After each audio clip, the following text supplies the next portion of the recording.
बच्चों last class में हमने कन्फर्मर टॉपिक में से शुरू के कुछ कॉन्सेप्ट्स क्लियर कर लिए थे। गॉस इफेक्ट, हाइड्रोजन बॉन्ड की वजह से आपकी गॉस फॉर्म की स्टेबिलिटी ज़्यादा हो जाती है एंटी फॉर्म से, ये सब कॉन्सेप्ट्स। ठीक है, तो आगे आज हम अपना कन्फर्मर का लेक्चर कंटिन्यू करते हैं और आज इंशाल्लाह कन्फर्मर्स हम कंप्लीट कर लेंगे। तो आज हमें पढ़ना है बच्चों सिर्फ साइक्लोहेक्सेन के कन्फर्मर्स। ठीक है, साइक्लोहेक्सेन एक बहुत इंपॉर्टेंट कंपाउंड है, थोड़ा डिटेल में भी पढ़ना है इसको। तो आज अकेले सिर्फ हम साइक्लोहेक्सेन के कन्फर्मर्स पढ़ेंगे, उसकी डिफरेंट फॉर्म्स देखेंगे और उन पर क्वेश्चंस करेंगे। ठीक है, तो आज का हमारा टॉपिक है बच्चों साइक्लोअल्केन।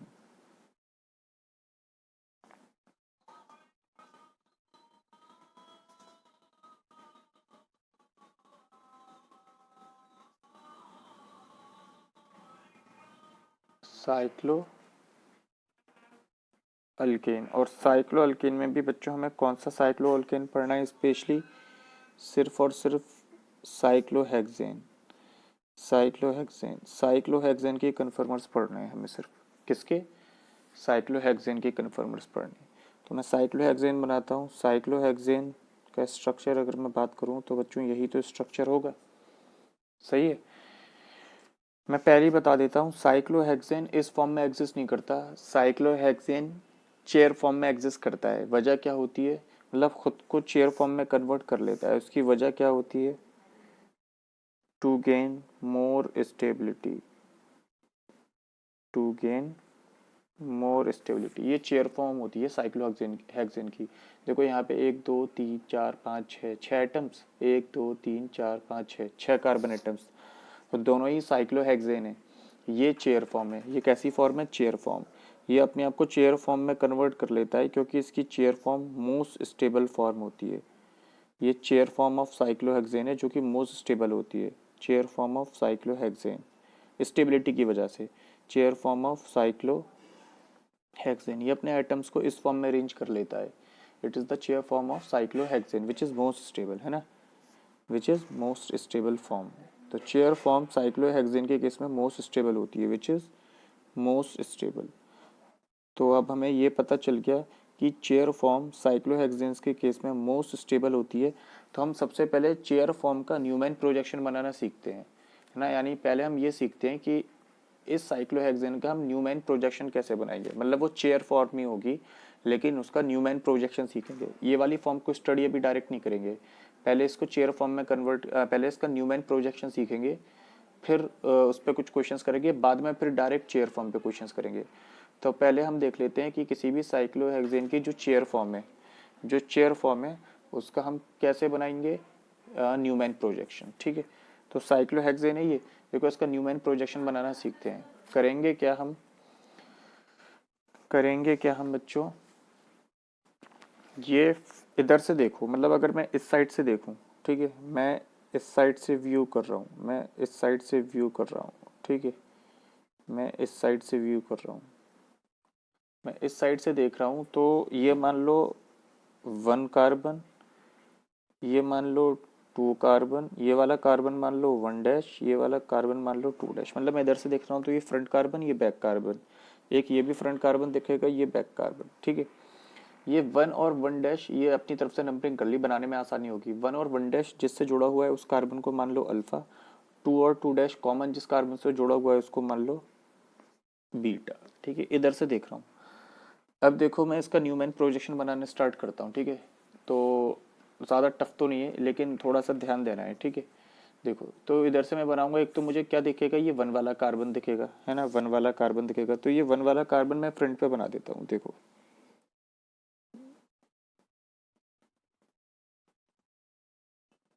ये देखो, ये जो है फ्रंट कार्बन, ये 1 वाला कार्बन हो गया। ये कौन सा कार्बन है, 1 वाला। और इसके जो पीछे वाला कार्बन, अगर मैं इधर से देखूं तो ये तो फ्रंट कार्बन हो गया 1 वाला, और इसके पीछे देखूं तो मुझे बैक कार्बन 2 दिखेगा। तो ये सर्किल जो है बच्चों, ये कौन सा कार्बन है, 2 वाला। इधर से देखूं पीछे, ऐसे ही एक इस साइड भी 1 डैश और 2 डैश है तो इधर भी बना देता हूँ। तो एक तो हो जाएगा बच्चों ये 1 डैश, इसके पीछे कौन सा दिखेगा, इसके पीछे मुझे दिखेगा 2 डैश। समझ रहे हो क्या करा है, तो 1 फ्रंट कार्बन, 2 बैक कार्बन, ऐसे इधर 1 dash front carbon, 2 dash back carbon. ठीक है, अब देखो मुझे क्या बनानी है, न्यूमैन प्रोजेक्शन बनाना है मोस्ट स्टेबल, है ना, मतलब मुझे चेयर फॉर्म का, साइक्लोहेक्सेन की जो चेयर फॉर्म है उसका न्यूमैन प्रोजेक्शन बनाना सीख रहे हैं, तो मोस्ट स्टेबल कन्फर्मर बनाऊंगा मैं। कैसा बनाऊंगा, मोस्ट स्टेबल। ठीक है, चलो अच्छा, तुम्हें ये पता है कि फ्रंट कार्बन पे 3 ग्रुप कौन कौन से लगे हुए हैं, इस कार्बन पे 2 हाइड्रोजन है और एक ये अल्फा कार्बन से अटैच्ड है।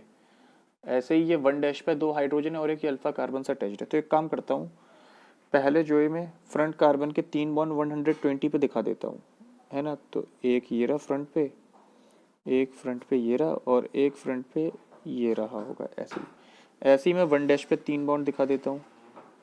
तो देखो इस कार्बन पे फ्रंट वाले पे 2 तो हाइड्रोजन हो गए, फ्रंट पे 2 हाइड्रोजन हो गए, तो 2 हाइड्रोजन मैंने ये बना दिए, एक हाइड्रोजन ये रहा, एक हाइड्रोजन ये रहा 1 वाले कार्बन पे। अब 1 वाला कार्बन इधर 1 डैश वाले कार्बन, ये दोनों कॉमन एक अल्फा कार्बन से जुड़े हुए हैं ना, तो ये वाला वो अल्फा कार्बन है, ये वाला वो अल्फा कार्बन है। समझिए मैंने क्या करा है, यानी फ्रंट कार्बन और बैक कार्बन के बॉन्ड्स को मैंने दिखा दिया। फ्रंट कार्बन 1 वाले पे 2 हाइड्रोजन एक अल्फा से जुड़ा हुआ है, ऐसे ही इस इधर वाली साइड का फ्रंट कार्बन 1 डैश, उस पे 2 हाइड्रोजन एक अल्फा से जुड़ा हुआ है, ये दोनों हाइड्रोजन ये अल्फा से जुड़ा हुआ है। ठीक है, तो फ्रंट वाले कार्बन की कहानी पूरी हो गई। अब बैक वाले कार्बन के बॉन्ड में इससे मैं 60 डिग्री पर रोटेट करके बनाऊंगा ना फ्रंट वाले कार्बन के बैक वाले बॉन्ड्स, ताकि मोस्ट स्टेबल कन्फर्मर बने, ताकि टॉर्जनल स्ट्रेन क्या हो, मिनिमम हो, है ना। जस्ट पीछे तो बनाऊंगा नहीं, रिपल्जन ज़्यादा होगा, तो पीछे वाले बॉन्ड्स मैं बना लेता हूँ 60 डिग्री पे।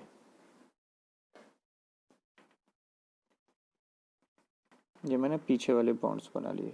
ठीक है, अब देखो ये बैक वाला कार्बन है, इस पे क्या लगा होगा, 2 वाले पे, ये पीछे वाला कार्बन 2 है ना, इस कार्बन पे भी 2 हाइड्रोजन लग रहे हैं, एक ये बीटा से कंबाइंड है, सही बात है। तो 2 तो ये हाइड्रोजन लगा लिए मैंने बैक वाले पे,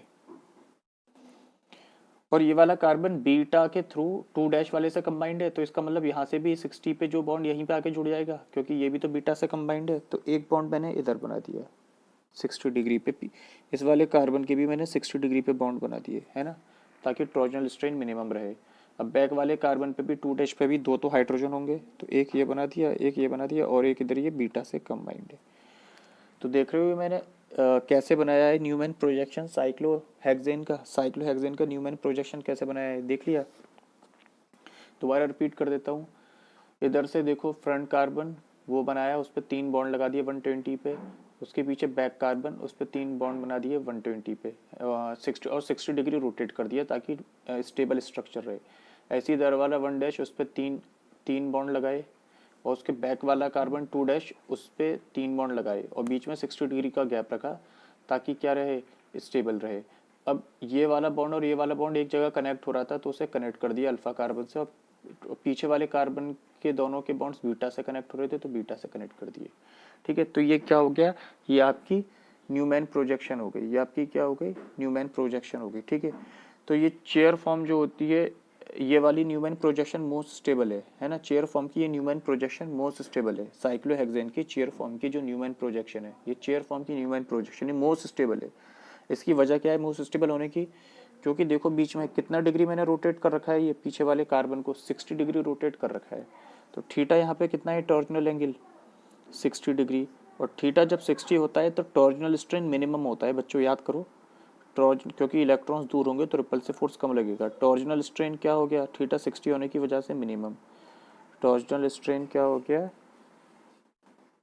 मिनिमम। ठीक है, और जब टॉर्जनल स्ट्रेन मिनिमम हो गया तो इस वजह से स्टेबिलिटी क्या हो गई, हाईएस्ट, स्टेबिलिटी क्या हो गई, हाईएस्ट। इसी वजह से क्या होता है बच्चों, चेयर फॉर्म की जो स्टेबिलिटी होती है वो हाईएस्ट होती है, क्योंकि जब तुम चेयर फॉर्म का न्यूमैन प्रोजेक्शन बनाओगे तो तुम्हें पता चलेगा कि टॉर्जनल स्ट्रेन क्या होता है, मिनिमम होता है, इस वजह से स्टेबिलिटी क्या होती है, हाईएस्ट होती है चेयर फॉर्म की, स्टेबिलिटी हाईएस्ट होती है चेयर फॉर्म की। ये न्यूमैन प्रोजेक्शन है चेयर फॉर्म का। ठीक है, चलो इसको मैं दोबारा ड्रॉ कर लेता हूँ, इसको दोबारा ड्रॉ कर लेता हूँ, फिर यहाँ पे कुछ बातें बतानी है। वैसे हाँ यहीं पे डिस्कस कर सकते हैं हम, यहीं पे डिस्कस कर सकते हैं। ठीक है,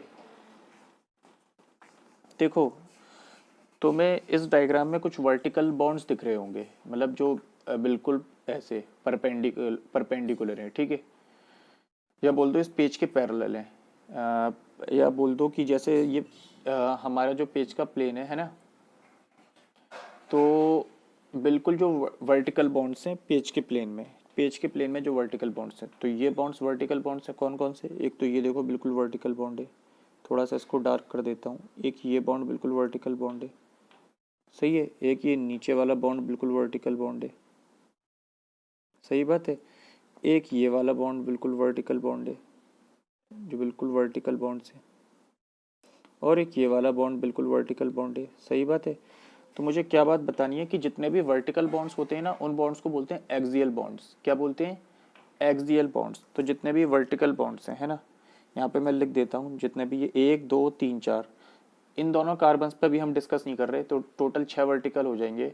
सिर्फ अभी इन कार्बन्स पे देखो, 1 2 3 4, जितने भी सीधे बिल्कुल बॉन्ड्स होते हैं वर्टिकल बॉन्ड्स, उनको बोलते हैं एक्सियल बॉन्ड्स, ठीक है। तो यहाँ लिख देता हूँ एक बात में कि vertical bonds are axial bonds. Vertical bonds Newman projection में, है ना, ऐसे देखेंगे एक्सियल बॉन्ड्स को। Vertical bonds are axial bonds. और जितने भी स्लैंट बॉन्ड्स दिख रहे हैं कौन कौन से, इस कार्बन के लिए बात करूं, ये फ्रंट वाला जो कार्बन है, तो एक वर्टिकल है और दो देखो कैसे बॉन्ड्स हैं, ये स्लैंट बॉन्ड्स। जितने भी स्लैंट बॉन्ड्स दिख रहे हैं, जितने भी स्लैंट बॉन्ड्स दिख रहे हैं, तो कौन कौन से स्लैंट बॉन्ड्स हैं? अल्फा बीटा वाले बॉन्ड्स को भी कंसिडर नहीं कर रहा हूँ। एक तो ये रहा स्लैंट बॉन्ड, है ना, जो सीधा नहीं है, वर्टिकल नहीं है, थोड़ा सा तिरछा है। ऐसे ही एक ये रहा स्लैंट बॉन्ड, ठीक है। ऐसे ही यहाँ देखो तो एक ये रहा स्लैंट बॉन्ड, है ना। अल्फा बीटा वाले स्लैंट बॉन्ड्स को कंसीडर नहीं कर रहा अभी, ठीक है, ठीक है। ऐसे ये रहा एक स्लैंट बॉन्ड, मतलब हाइड्रोजन्स को देख रहा हूँ, मतलब ये मान लो हाइड्रोजन वाले बॉन्ड्स को आइडेंटिफाई कर रहा हूँ। तो 4 हाइड्रोजन वाले बॉन्ड्स ऐसे हैं जो वर्टिकल हैं, और 4 हाइड्रोजन वाले बॉन्ड्स ऐसे हैं जो स्लैंट है। तो वर्टिकल बॉन्ड्स को हम क्या बोलते हैं बच्चों? ये वर्टिकल, ये वर्टिकल, ये वर्टिकल, ये vertical. Vertical bonds are axial bonds. Vertical bonds are axial bonds. और ये स्लैंट बॉन्ड्स जो होते हैं इनको इक्वेटोरियल बॉन्ड्स बोलते हैं, ठीक है। तो slanted bonds are equatorial bonds. Slanted bonds are slanted bonds are equatorial bonds.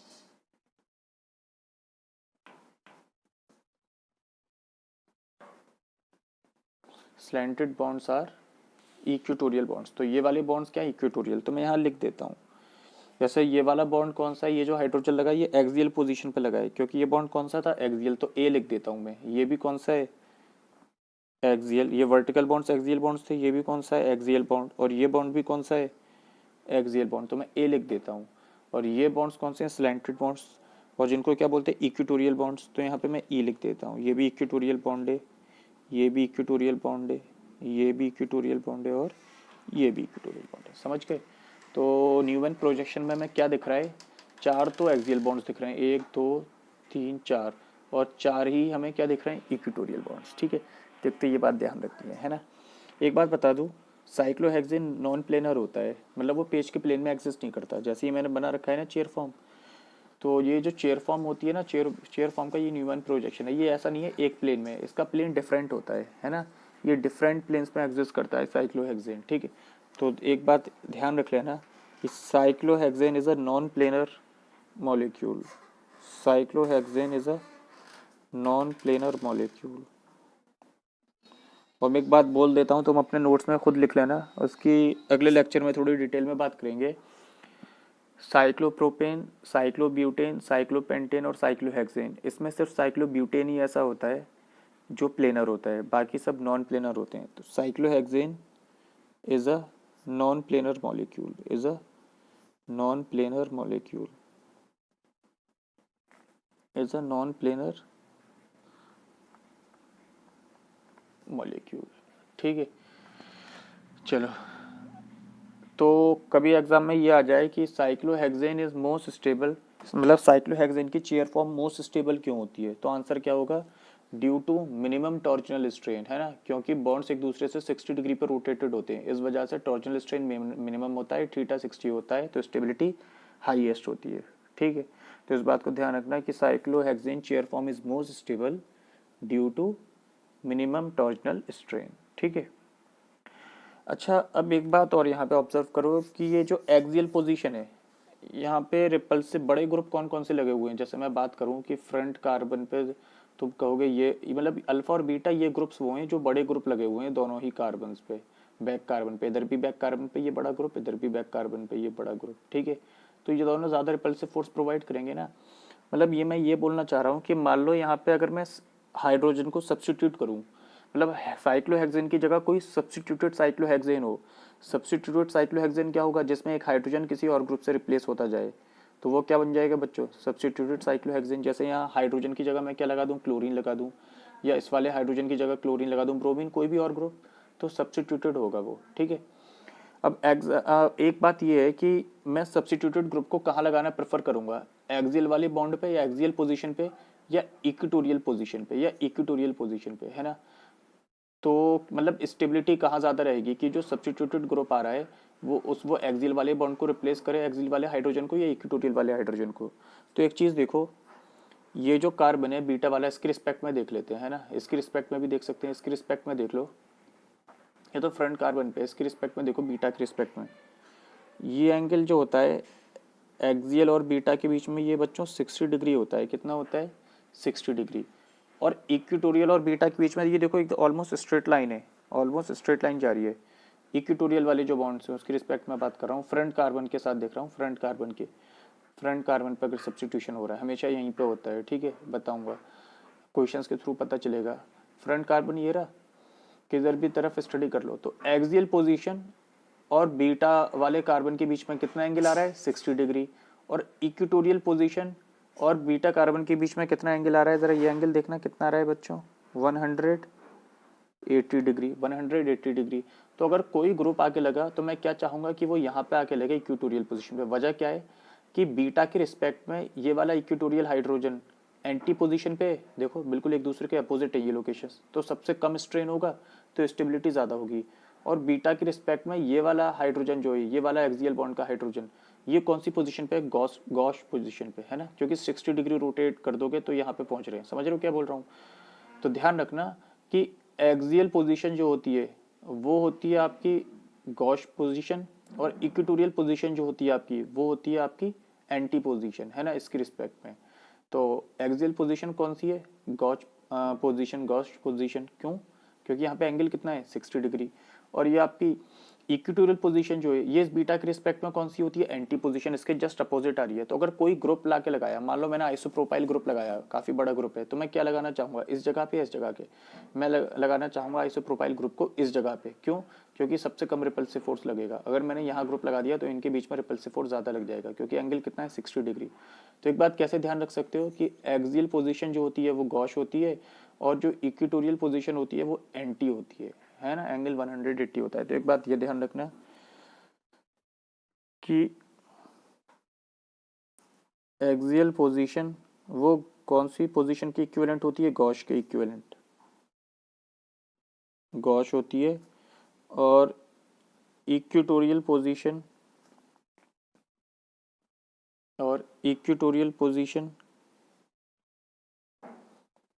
Equatorial position ये एंटी होती है। ये क्या होती है, एंटी होती है, ठीक है। तो कोई भी ग्रुप हम जब लगाएंगे तो हम कौन सी पोजीशन पे चाहेंगे, इक्वेटोरियल पोजीशन पे।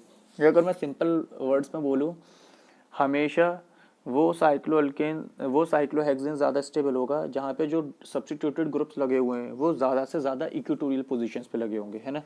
तो मैं क्या चाहूँगा, कोई भी सब्स्टिट्यूटेड ग्रुप कौन सी पोजीशन पे लगाना चाहूँगा, मैं इक्वेटोरियल पोजीशंस पे, है ना। अब मान लो एक साइक्लोहेक्सेन ऐसा है जिसमें सारे ग्रुप एक्सियल पे लगे हुए हैं, कोई भी एक्स्ट्रा ग्रुप आया, मान लो मिथाइल ग्रुप आया, और एक साइक्लोहेक्सेन ऐसा है जिसमें जो भी एक्स्ट्रा मिथाइल ग्रुप्स आए वो सब इक्वेटोरियल पे लगे हुए हैं। तो दूसरा वाला ज़्यादा स्टेबल होगा जहाँ पे सारे मिथाइल ग्रुप कौन सी पोजीशन पे लगे हुए हैं, इक्वेटोरियल पे।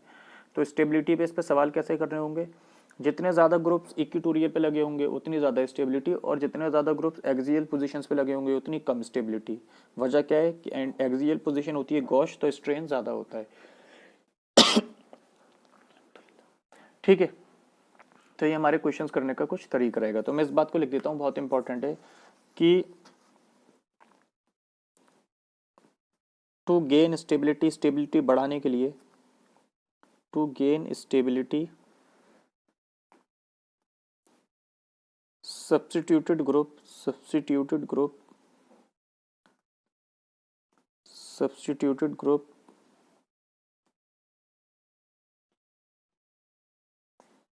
Should be at equatorial position. Stability बढ़ानी है तो हम कौन सी पोजीशन पे ग्रुप्स लगाएंगे? इक्वेटोरियल पोजीशन पे, है ना, क्योंकि वो एंटी पोजीशन है।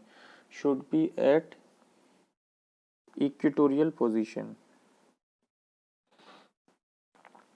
Equatorial position. इक्वेटोरियल पोजीशन पे स्ट्रेन बिल्कुल मिनिमम होता है, क्योंकि थीटा 180 होता है, टॉर्जनल स्ट्रेन बिल्कुल मिनिमम होगा।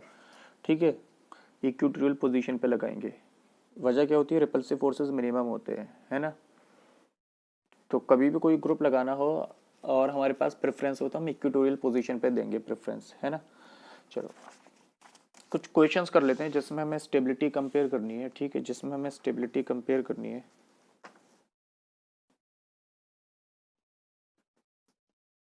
ठीक है,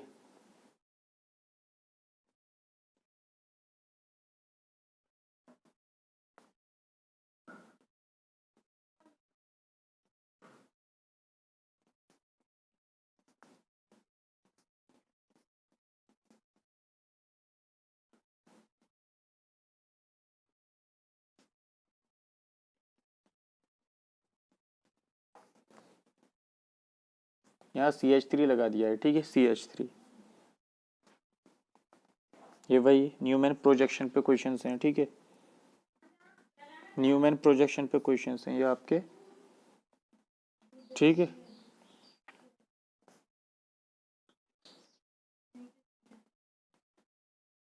ये आपके न्यूमैन प्रोजेक्शन पे कुछ क्वेश्चंस दे रहा हूँ मैं आपको। दो डायग्राम्स मैं बना रहा हूँ, आपको ये चूज करना है कि कौन सा ज़्यादा स्टेबल है। ठीक है,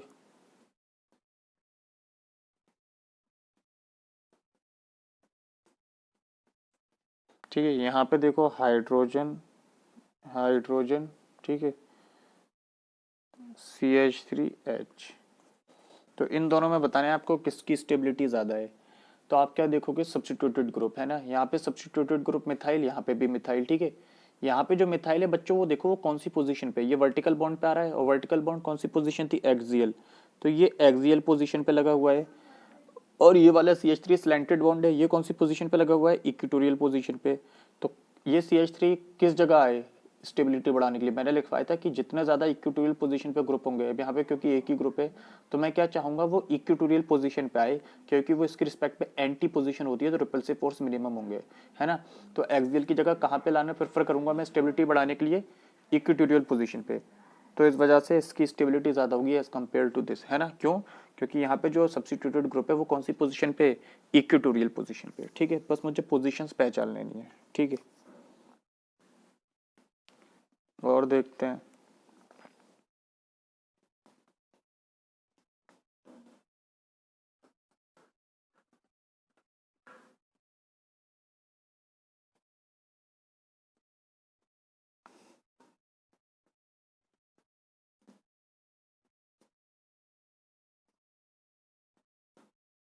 ठीक है, हाइड्रोजन CH3, ठीक है, हाइड्रोजन,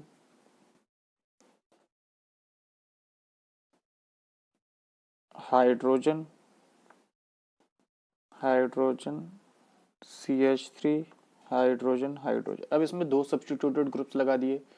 ठीक है, अभी देखते हैं कैसे होंगे। तरीका वही रहेगा, बस पोजीशंस पहचानो। जितने ज़्यादा ग्रुप्स, जिसमें ज़्यादा ग्रुप्स इक्वेटोरियल पे होंगे उसकी स्टेबिलिटी ज़्यादा हो जाएगी, बस ख़त्म बात। ठीक है, ऐसे हमें क्वेश्चंस को अप्रोच करना है ना, बहुत आसान तरीका है।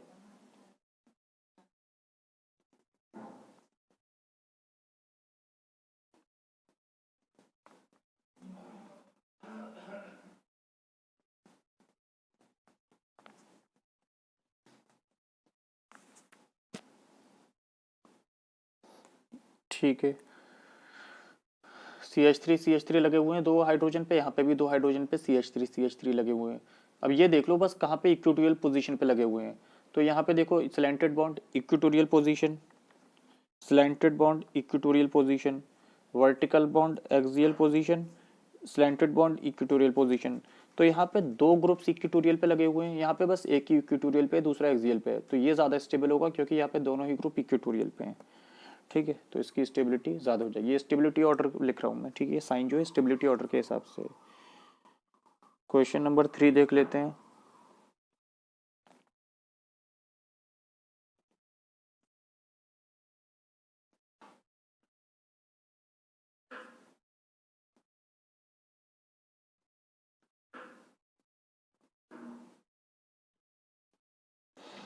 ठीक है, हाइड्रोजन, हाइड्रोजन, ठीक है, CH3, hydrogen, CH3, hydrogen, CH3, ठीक है। यहाँ पे 3 बार तीन हाइड्रोजन सब्स्टिट्यूट कर दिए, ये और ये वाला, कोई दिक्कत नहीं। और एक क्वेश्चन हमें ये दे रखा है,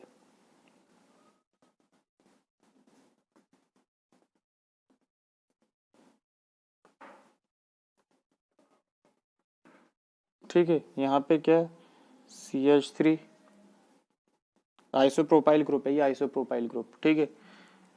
hydrogen, hydrogen, hydrogen, CH3, hydrogen, CH3। अब इन दोनों में कंपेयर करो कौन ज़्यादा स्टेबल है। 3 ग्रुप्स लगे हुए हैं, एक आइसोप्रोपाइल, एक मिथाइल, एक मिथाइल और एक और मिथाइल। तो यहाँ पे एक मिथाइल, आइसोप्रोपाइल, मिथाइल, मिथाइल, ठीक है।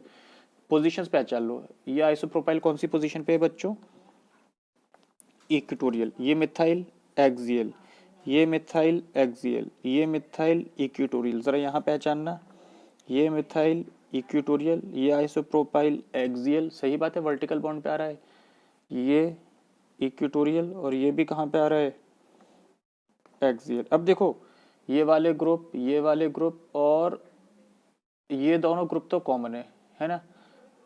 अब देखो इक्वेटोरियल पोजीशन पे ज्यादा ग्रुप्स कहाँ लगे हुए हैं, यहाँ पे देखो एक इक्वेटोरियल पे, यहाँ पे भी दो, इसमें 2 ग्रुप इक्वेटोरियल पे लगे हुए हैं।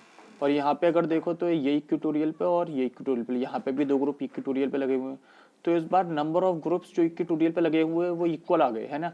लेकिन फिर कैसे सोचूंगा, फिर ऐसे सोचो ना कि जो ज्यादा बल्कियर ग्रुप है, जो मोस्ट बल्कियर ग्रुप है, वो मैं कौन सी पोजीशन पे चाहूंगा। अगर दोनों ही, मान लो कोई दो सवाल ऐसे आ जाएं जहाँ पे दोनों ही ग्रुप इक्वेटोरियल पे लगे हुए हैं, है ना, तो मैं वहां पे वो देखूंगा कि ज्यादा बल्कियर ग्रुप कौन सा है और वो कौन सी पोजीशन पे है। क्योंकि जो जितना ज्यादा बड़ा ग्रुप होगा उसकी वजह से रिपल्सिव फोर्स ज्यादा फील होने का खतरा है ना। तो मैं क्या चाहूंगा, बल्कियर से बल्कियर ग्रुप कौन सी पोजीशन पे रहेंगे, इक्वेटोरियल पोजीशन पे रहे, ऐसे केस में जहाँ पे इक्वल आ जाए इक्वेटोरियल पोजीशन पे ग्रुप। तो यहाँ पे 2 ग्रुप इक्वेटोरियल पे, यहाँ पे भी 2 ग्रुप इक्वेटोरियल पे। लेकिन ये देखो कि बल्कियर ग्रुप कहाँ लगा हुआ है ऐसे केस में जहाँ पे इक्वल आ जाए। तो बल्कियर ग्रुप में क्या चाहूंगा, बड़ा ग्रुप इक्वेटोरियल पर हो ताकि कम से कम रिपल्सिव फोर्स लगे। अब देखो बड़ा ग्रुप ये आइसोप्रोपाइल, तो ये यहाँ पे इक्वेटोरियल पे, लेकिन ये बड़ा ग्रुप यहाँ पे बच्चों किस पोजीशन पे, यहाँ पे ये एक्सियल पे, तो यहाँ पे रिपल्सिव फोर्स ज्यादा लगेगा ना। क्योंकि मैं क्या चाहूंगा कि बड़ा ग्रुप, बड़े से बड़ा ग्रुप जो होता है वो मैं तो इक्वेटोरियल पे ही चाहूंगा ताकि रिपल्सिव फोर्स क्या हो बच्चों, मिनिमम हो। इस वजह से फर्स्ट वाले की ज्यादा स्टेबिलिटी होगी, क्योंकि यहाँ पे जो मोस्ट बल्कियर ग्रुप है वो कौन सी पोजीशन पे लगा हुआ है हमारा, इक्वेटोरियल पोजीशन पे, इक्वेटोरियल पोजीशन पे, ठीक है। तो ऐसे कंपेयर करना है। तो अगर बाकी चीजें कॉमन आ जाए, जैसे ये भी इक्वेटोरियल, ये भी एक्सियल, ये भी एक्सियल, अब इन 2 ग्रुप्स में फर्क है। यहाँ पे CH3 एक्सियल है, आइसोप्रोपाइल इक्वेटोरियल, यहाँ पे आइसोप्रोपाइल एक्सियल। तो मैं वो देखूंगा कि जहाँ पे आइसोप्रोपाइल कौन सी पोजीशन पे होगा, इक्वेटोरियल पे, क्योंकि बड़ा ग्रुप है तो मैं चाहूंगा मिनिमम रिपल्सिव फोर्स लगे। इसका मतलब वो कौन सी पोजीशन पे हो, इक्वेटोरियल पोजीशन पे हो, है ना, बल्कियर ग्रुप इक्वेटोरियल पोजीशन पे हो, ठीक है। अब हम देखते हैं साइक्लोहेक्सेन की चेयर फॉर्म ड्रॉ करना है। साइक्लोहेक्सेन की चेयर फॉर्म ड्रॉ करना है ना, बहुत आसान है। तो अगली हेडिंग है conventional drying of cyclohexane, conventional drying of cyclohexane, conventional drying of cyclo. तो अब हम सीखेंगे बच्चों conventional drying of chair form. Chair form को बनाते कैसे हैं, तो मैं आसान सा तरीका बताता हूँ, वैसे तो बहुत आसान है ही क्या, ठीक है। इस तरह से पहले तो 2 पैरेलल लाइंस ड्रॉ कर लो, 2 स्लैंटेड पैरेलल लाइंस, थोड़ी सी स्लैंटेड पैरेलल लाइंस, है ना। और ये वाली लाइन को हल्का सा इस वाली लाइन की लेवल से थोड़ा सा नीचे रखो, है ना। और उसके बाद इसको ऐसे ड्रॉ करो और यहाँ से ज्वाइन कर दो, ठीक है।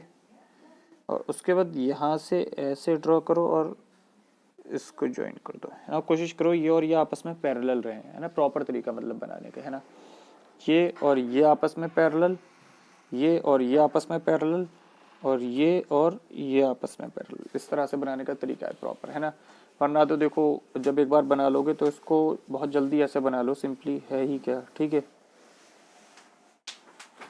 ये हो गई हमारी चेयर फॉर्म, है ना।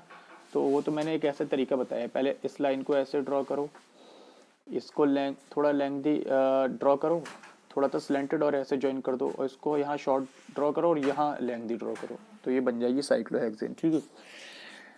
अब साइक्लोहेक्सेन को मैं नीचे दोबारा बनाता हूँ, और इस पे एक्सियल और इक्वेटोरियल पोजीशंस देखते हैं।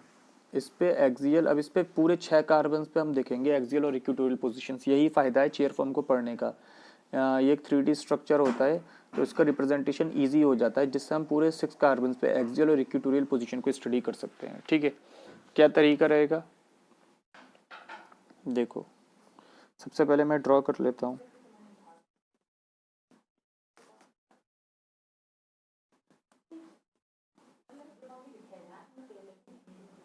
ये जो है, सबसे पहले मैं एक्सियल पोजीशंस बताता हूँ। साइक्लोहेक्सेन में एक्सियल पोजीशंस कौन कौन सी होती हैं, तो देखो कार्बन मार्क कर लेता हूँ पहले मैं, ठीक है। 1 2 नंबरिंग कर रहा हूँ सिंपली, 3 4 5 6, 6 कार्बन होंगे, ठीक है। अब देखो क्या है, मैं एक बात लिखता हूँ यहाँ पे, एक बात लिखता हूँ,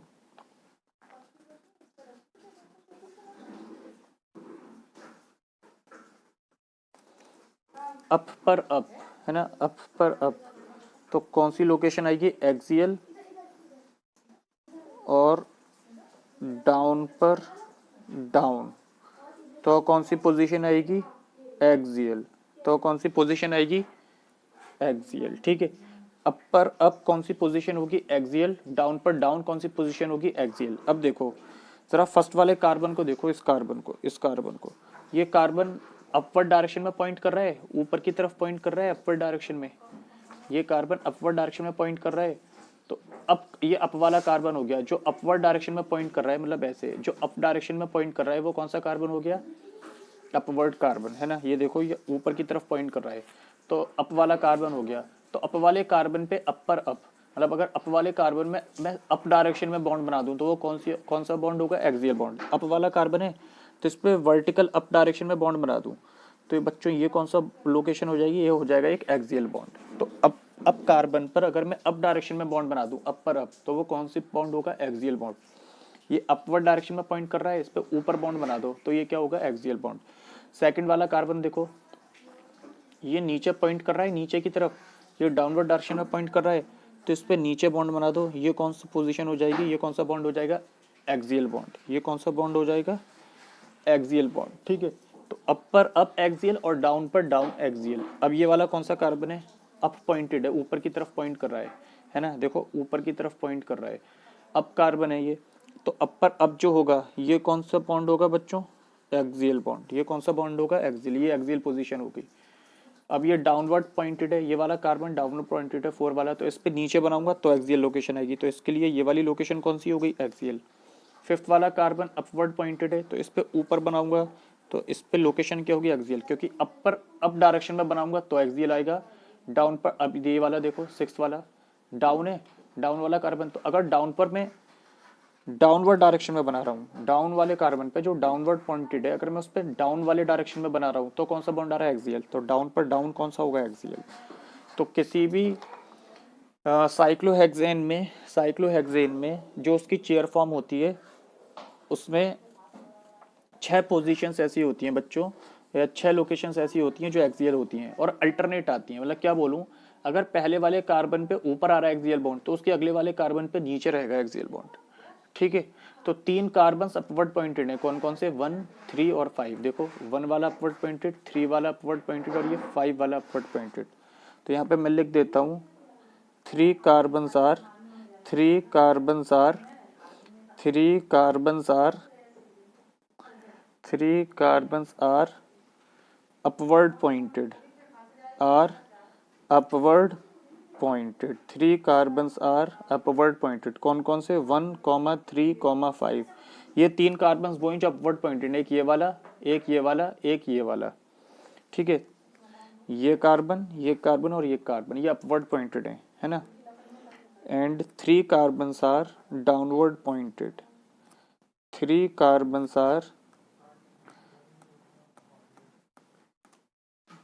downward pointed, 3 carbons are downward pointed. ये 3 कार्बन डाउनवर्ड पॉइंटेड है। कौन कौन से? 2 वाला, 4 वाला और ये 6 वाला। तो 2, 4, 6। तो क्या बोल सकता हूँ कि अल्टरनेट कार्बन्स अपवर्ड और डाउनवर्ड पॉइंटेड होते हैं। मतलब अगर ये अपवर्ड है तो इसका अल्टरनेट वाला कौन सा आएगा? Downward pointed. देखो ये डाउनवर्ड पॉइंटेड तो इसके पड़ोस वाला अपवर्ड, तो इसके पड़ोस वाला डाउनवर्ड, इसके पड़ोस वाला अपवर्ड, है ना। तो अल्टरनेट अपवर्ड और डाउनवर्ड पॉइंटेड कार्बन्स होते हैं। तो कैसे पहचानोगे? कार्बन्स पे एक्सियल पोजीशन क्या होगी? हर कार्बन पे वर्टिकल बॉन्ड लगा दो, वो सारी पोजीशंस एक्सियल हो जाएंगी। ये अप वाला कार्बन है तो इस पे ऊपर अपर अप एक्सियल, डाउन पे डाउन एक्सियल। मतलब इस वाले कार्बन पे ये डाउन पॉइंटेड है तो इस पे ऊपर बॉन्ड मत बना देना, ऊपर वाला एक्सियल नहीं होगा। तो ये वाली चीज वहीं पे हेल्प करेगी, ध्यान रखना। बहुत आसान तरीका है क्या कि अप वाले कार्बन पे अप डायरेक्शन में लगाऊंगा बॉन्ड, अपर अप वो एक्सियल, डाउन पर डाउन वो एक्सियल। तो अप पर अप और डाउन पर डाउन, ये सारी लोकेशंस कौन सी होती हैं? एक्सियल लोकेशंस होती हैं, ठीक है। अब हम देख लेते हैं इक्वेटोरियल पोजीशंस को कैसे ड्रॉ करना है। इक्वेटोरियल पोजीशंस को कैसे ड्रॉ करना है, ये तो हमने अभी एक्सियल पोजीशन सीख। तो बच्चों अब हम देख लेते हैं कि इक्वेटोरियल बॉन्ड्स कैसे पहचानेंगे। इक्वेटोरियल बॉन्ड्स तो वही, पहले मैं एक स्ट्रक्चर बना लेता हूं।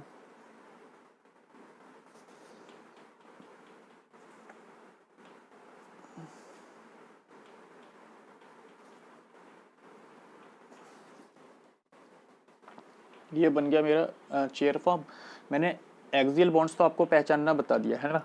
अब मैं आपको इक्वेटोरियल बॉन्ड्स बनाता हूँ। तो अप पर अप और डाउन पर डाउन, अप कार्बन पे अप डायरेक्शन में, डाउन कार्बन पे डाउन डायरेक्शन में, वो दोनों लोकेशन कौन सी होती थी? एक्सियल वाली, ठीक है।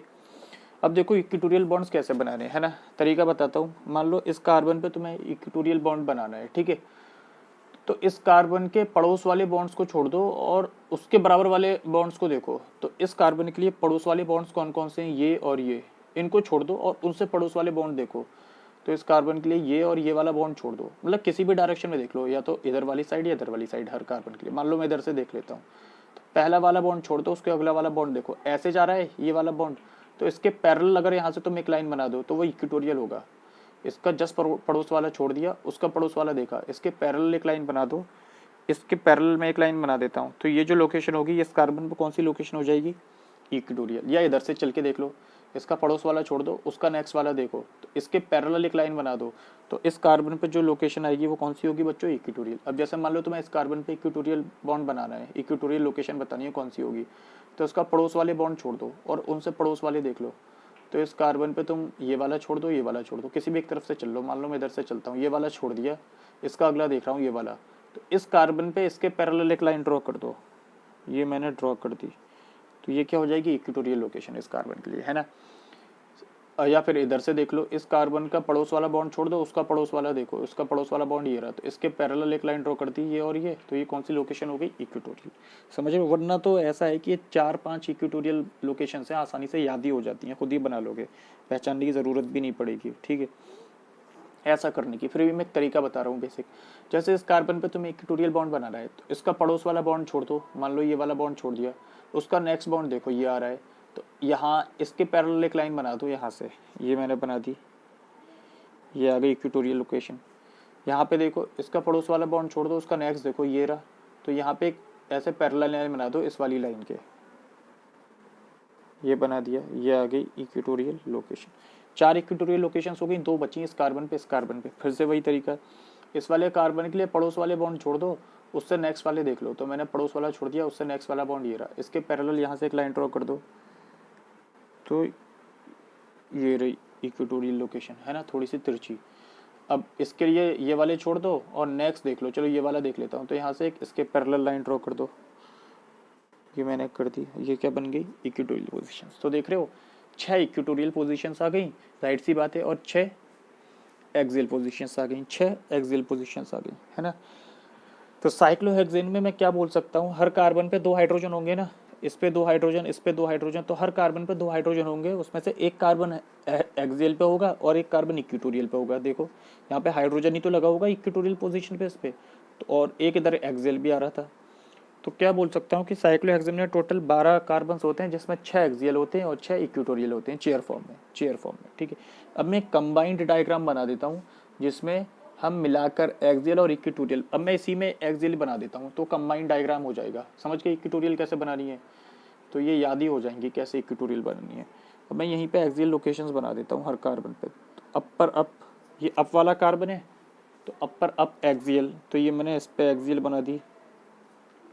इस पे डाउन में एक्सियल आ रही थी, ये अप है, इस पे अप, यानी अप बना एक्सियल बनाना है तो बहुत ही आसान है, सीधे बाउंड्स बनाओ एक्सियल, बस ऊपर और नीचे ध्यान रखना है। अप पर अप एक्सियल, डाउन पर डाउन एक्सियल, तो इस पे ये एक्सियल आ गई, ये एक्सियल आ गई। ठीक है, तो 1 2 3 4 5 और कौन सी, ये अप पर ये एक्सियल आ गई। तो सारी लोकेशंस दिख रही हैं इसमें, 6 एक्सियल 6 इक्वेटोरियल, ये कंबाइंड डायग्राम है। ठीक है, अब हमें आसानी से शायद अब तुम लोग पहचान लोगे, कभी भी मैं कोई साइक्लोहेक्सेन बनवाऊं कि वो एक्सियल पे बनाना है तुम्हें या इक्वेटोरियल पे बनाना है ना। जैसे अब मैं कुछ क्वेश्चंस देता हूँ, है ना, मैं एक क्वेश्चन देता हूँ। क्वेश्चन ये कि ड्रॉ करना है हमें, ड्रॉ 1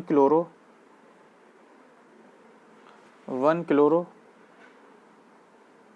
साइक्लोहेक्सेन, 1 क्लोरो साइक्लोहेक्सेन, और उसने मेंशन कर दिया ये क्लोरो ग्रुप जो ये एक्सियल पोजीशन पे आएगा, उसने मैं लिख दिया, मैं यहाँ पे लिख देता हूँ, ये क्लोरो ग्रुप मुझे कौन सी पोजीशन पे लगाना है, सॉरी ये मान लो कि इक्वेटोरियल पोजीशन पे लगाना है, एक्सियल पे भी आ सकता है, इक्वेटोरियल पोजीशन पे लगाना है।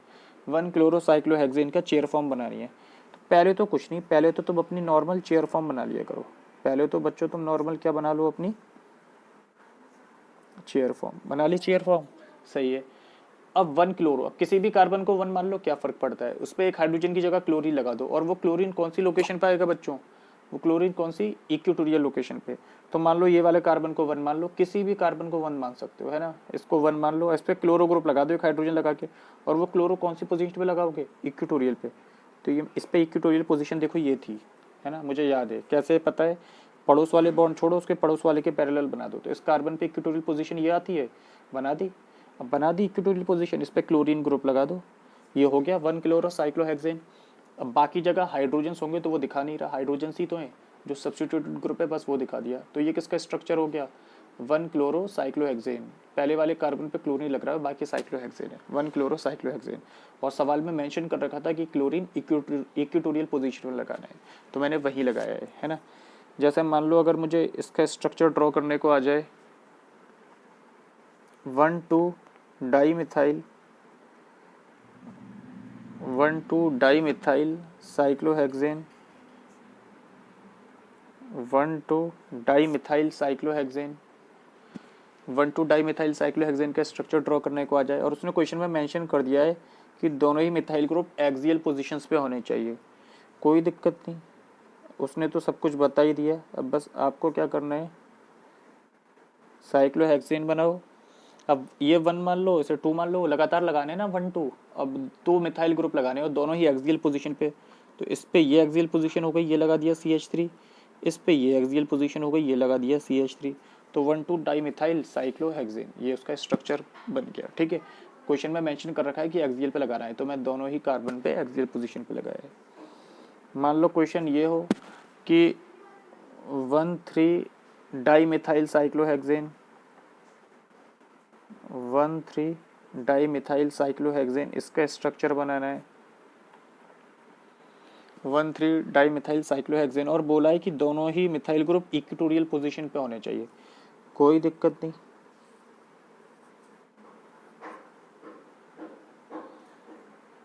ठीक है, 1,3 डाईमिथाइल, इसे 1 मान लो, ये 2 हो जाएगा बराबर वाला, या इधर से चल लो, ये 1 मान लो, ये 2 ये 3, तो किधर भी चल लो, तो ये 1 हो गया, ये 2 हो गया, ये 3 हो गया। तो 1 पे मिथाइल ग्रुप इक्वेटोरियल पे, इस पे इक्वेटोरियल लोकेशन ये होती है, ये लगा दिया मिथाइल ग्रुप, सही बात है। और किस पे लगाना है, और लगाना है 3 पे, 3 पे मिथाइल लगाना है। इस पे भी कौन सी पोजीशन पे लगाना है बच्चों आपको, इक्वेटोरियल पे। तो इसकी इक्वेटोरियल पोजीशन क्या होती है, इसके पैरेलल थोड़ी सी तिरछी, ये हो गई, इस पे भी मिथाइल लगा दिया। ठीक है, याद है इस पे क्या थी, ये वाली इक्वेटोरियल थी, तो देखो इस पे ये इक्वेटोरियल है, तो और बिल्कुल सीधे ऊपर बनाता तो ये एक्सियल होती है, अपर अप, ठीक है।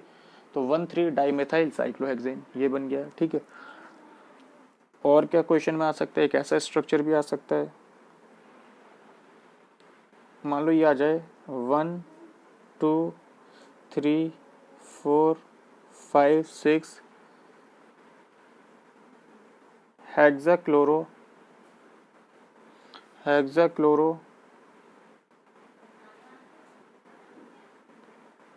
Cyclohexane, 1 2 3 4 5 6 हेक्साक्लोरो cyclohexane. और उसने बोला कि सारे के सारे क्लोरीन इक्वेटोरियल पे होने चाहिए, ऑल ई, सब इक्वेटोरियल पे। क्या तरीका रहेगा, बहुत आसान। सबसे पहले तो आप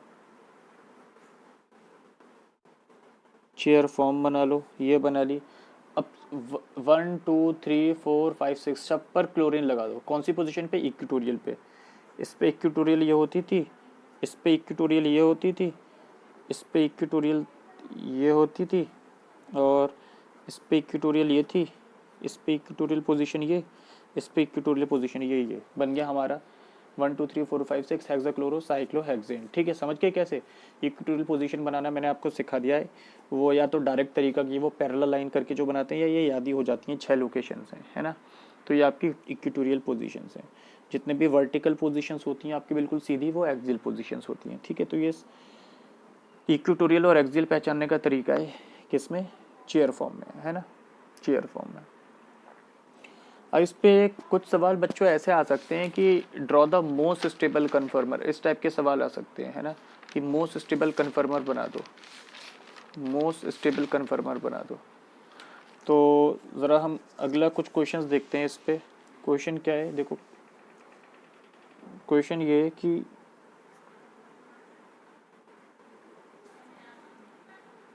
draw the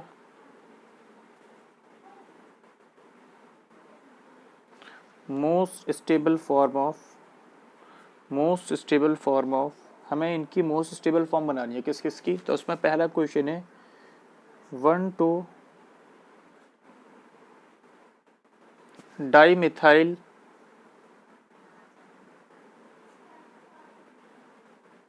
cyclohexane, 1 2 dimethyl cyclohexane. अब तुम खुद ही सोचो, मोस्ट स्टेबल बनानी है तुम क्या चाहोगे कि ये मिथाइल ग्रुप 1 और 2 कार्बन पे कौन सी पोजीशंस पे लगाओ, तुम खुद ही बताओ तुम क्या चाहोगे। स्टेबिलिटी बढ़ानी है, तुम चाहोगे कि सर एक्सियल पे लगाऊं या इक्वेटोरियल पे, तो तुम बोलोगे सर मुझे स्टेबल बनानी है ना, तो मैं इक्वेटोरियल पोजीशन पे बनाऊंगा, क्योंकि इक्वेटोरियल पोजीशन पे रिपल्सिव फोर्सेस क्या होते हैं, मिनिमम होते हैं। तो इस बार तुम्हें खुद ही डिसाइड करना है, क्योंकि क्वेश्चन ने बोल दिया कि मोस्ट स्टेबल कन्फर्मर बनानी है या मोस्ट स्टेबल चेयर फॉर्म बनानी है।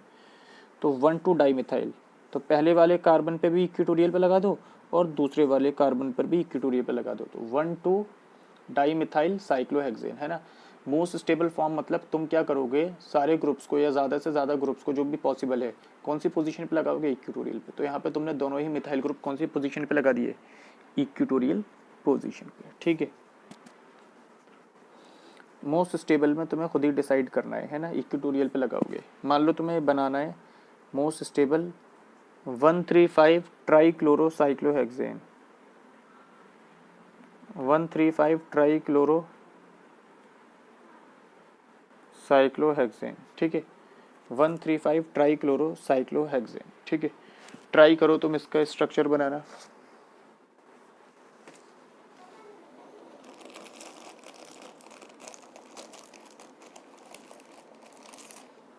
ठीक है, तुम इसका स्ट्रक्चर ट्राई करो बनाना, 135 ट्राइक्लोरो साइक्लोहेक्सेन।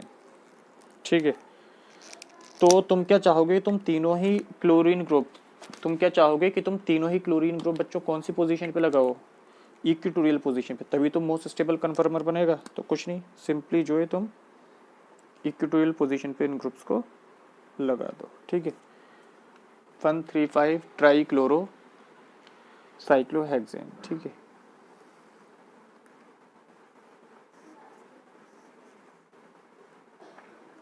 ठीक है, तो 135, तो 1 2 3 4 5, तो 1 3 5 तीनों पे ही तुम कौन सी पोजीशन पे लगाना प्रेफर करोगे, इक्वेटोरियल पे, तभी तो स्टेबल होगा।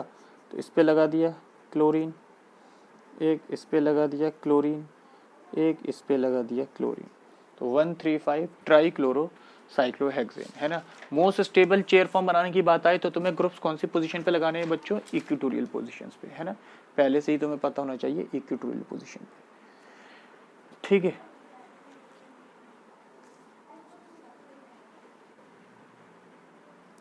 चलो कुछ क्वेश्चंस इस पे ऐसे आ सकते हैं कि दो कंपाउंड दे रखे हैं, बोले स्टेबिलिटी कंपेयर कर दो, तो वही वाला तरीका, जहां ग्रुप ज्यादा से ज्यादा इक्वेटोरियल पोजीशंस पे लगे होंगे वो ज्यादा स्टेबल होगा, है ना। तो एक क्वेश्चन ऐसे भी एग्जाम में पूछ सकते हैं कि compare stability, compare stability, compare stability, ठीक है, स्टेबिलिटी कंपेयर करने पर।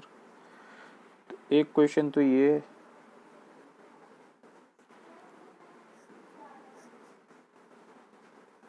ठीक है, एक साइक्लोहेक्सेन ये दे रखा है, एक मिथाइल ग्रुप ये लगा हुआ है, एक मिथाइल ग्रुप ये लगा हुआ है, ठीक है। इसमें और इसमें कंपेयर करना है तुम्हें कि कौन ज़्यादा स्टेबल है।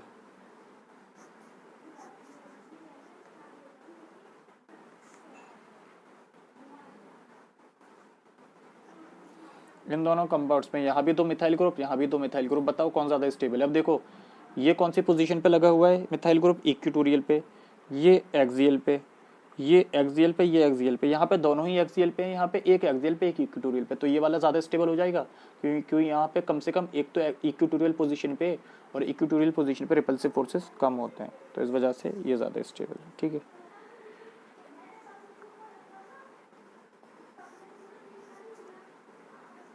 इसमें कंपेयर करवा लो, एक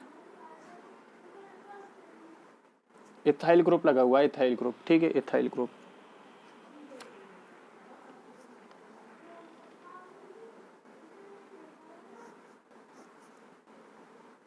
और एक ये लगा हुआ है, यहाँ पे ये लगा हुआ है इथाइल ग्रुप, और एक मिथाइल लगा हुआ है, ठीक है। यहाँ पे भी एक इथाइल एक मिथाइल, यहाँ पे भी एक इथाइल एक मिथाइल, ठीक है।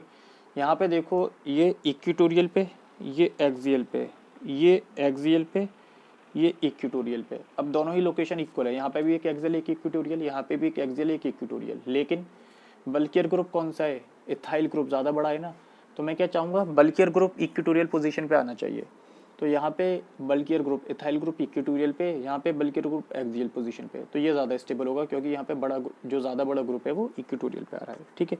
वही क्वेश्चन जैसे हम पहले उस पर कर रहे थे न्यूमैन प्रोजेक्शन में चेयर फॉर्म की, है ना, अब हम ओरिजिनल चेयर फॉर्म पर कर रहे हैं, फ़र्क इतना है, ठीक है। कॉन्सेप्ट तो वही है। एक ये क्वेश्चन,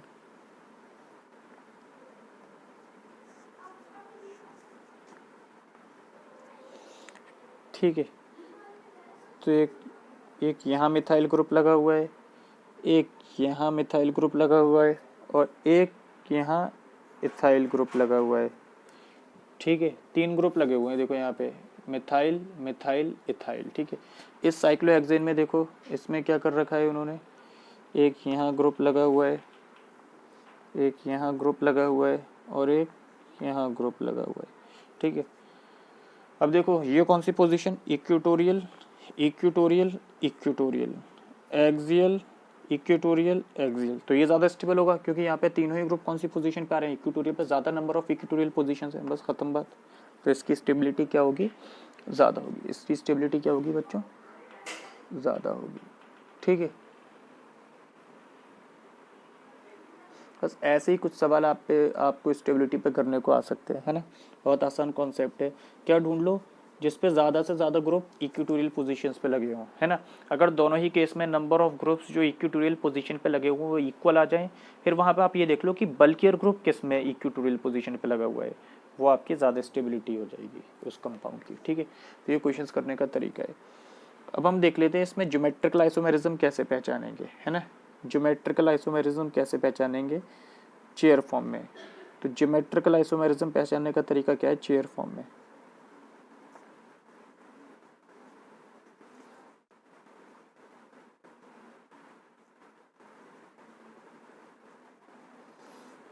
है ना। क्वेश्चंस बताता हूँ मैं, क्वेश्चंस बताता हूँ, और उसके बाद क्या होगा, उन क्वेश्चंस में मैं ट्रिक बताऊंगा कि कैसे पहचानना है ज्योमेट्रिकल आइसोमेरिज्म चेयर फॉर्म में, है ना, चेयर फॉर्म में। तो देखो मैं क्वेश्चन देता हूँ, ठीक है। हमें ये पहचानना है कि ये सिस फॉर्म है या ट्रांसफॉर्म है।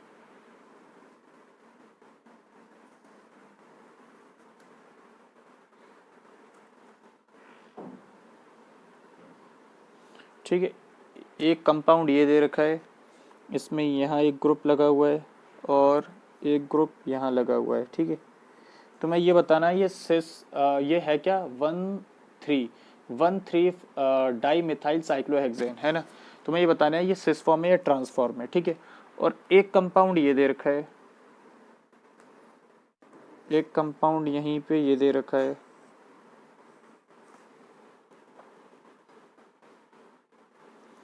ठीक है। एक कंपाउंड तुम्हें यहाँ पे ये दे रखा है, ठीक है।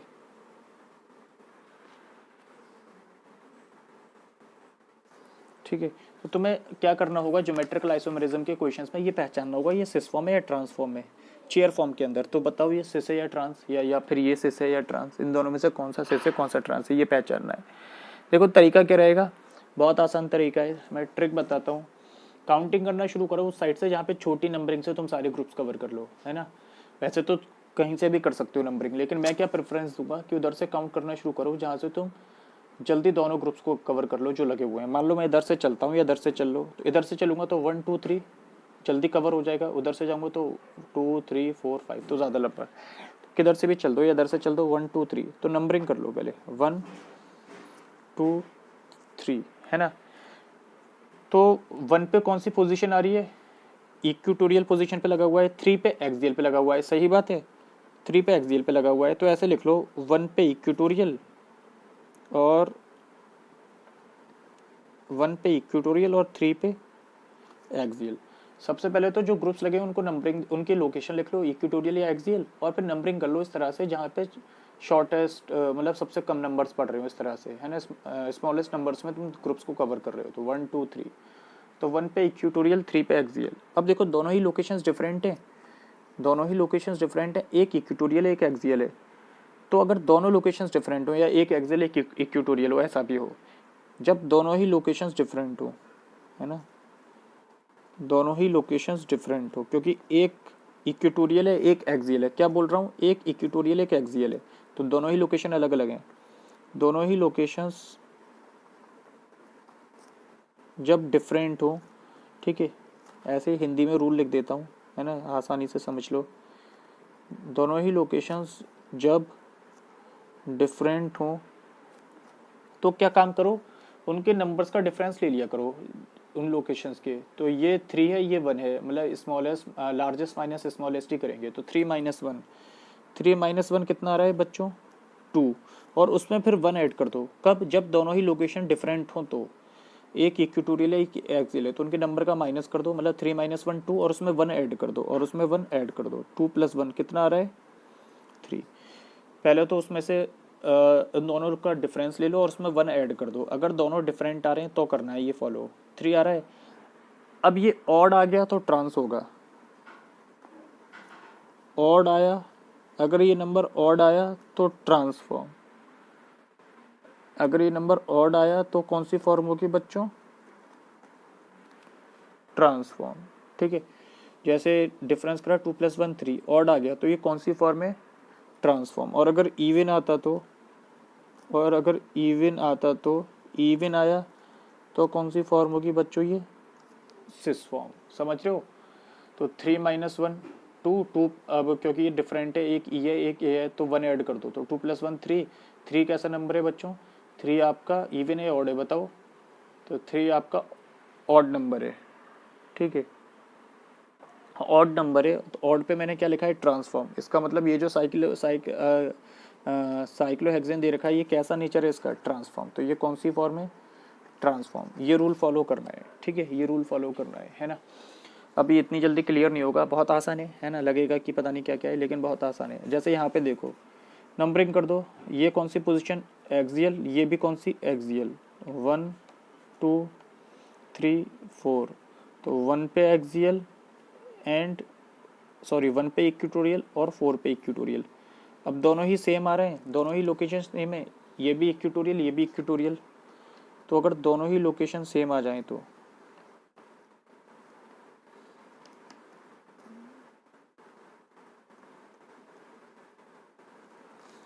दोनों ही लोकेशन सेम हो तो उनका बस डिफरेंस कर दो, मतलब 4 - 1, 4 - 1 कितना आएगा 3।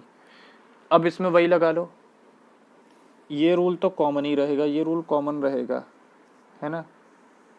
4 - 1 3, ऑड आ रहा है इवन आ रहा है, तो 4 - 3 बच्चों क्या होता है, 4 - 1 क्या होता है 3, 3 क्या है आपका ऑड है, 3 क्या है आपका ऑड है, ऑड नंबर है तो ऑड आने पे क्या हो रहा है ट्रांस, तो ये कौन सी फॉर्म हो जाएगी ट्रांसफॉर्म, समझ रहे हो। मतलब अगर लोकेशंस डिफरेंट है तो माइनस करने के बाद 1 ऐड करना है, और अगर लोकेशन सेम है तो बस माइनस कर देना है उनके नंबर्स को, उसमें 1 ऐड नहीं करना है। फिर देख लो ऑड आ रहा है या इवन आ रहा है, ऑड आया तो ट्रांस, इवन आया तो सिस, है ना। तो इस रूल को एक बार दोबारा से सोचो मैं क्या बोल रहा हूँ, और फिर मैं कुछ क्वेश्चंस देता हूँ, उससे ज़्यादा क्लियर होगा, ठीक है, उससे ज़्यादा क्लियर होगा। तो कुछ क्वेश्चंस कर लेते हैं इस टॉपिक पे, कुछ क्वेश्चंस कर लेते हैं इस टॉपिक पे।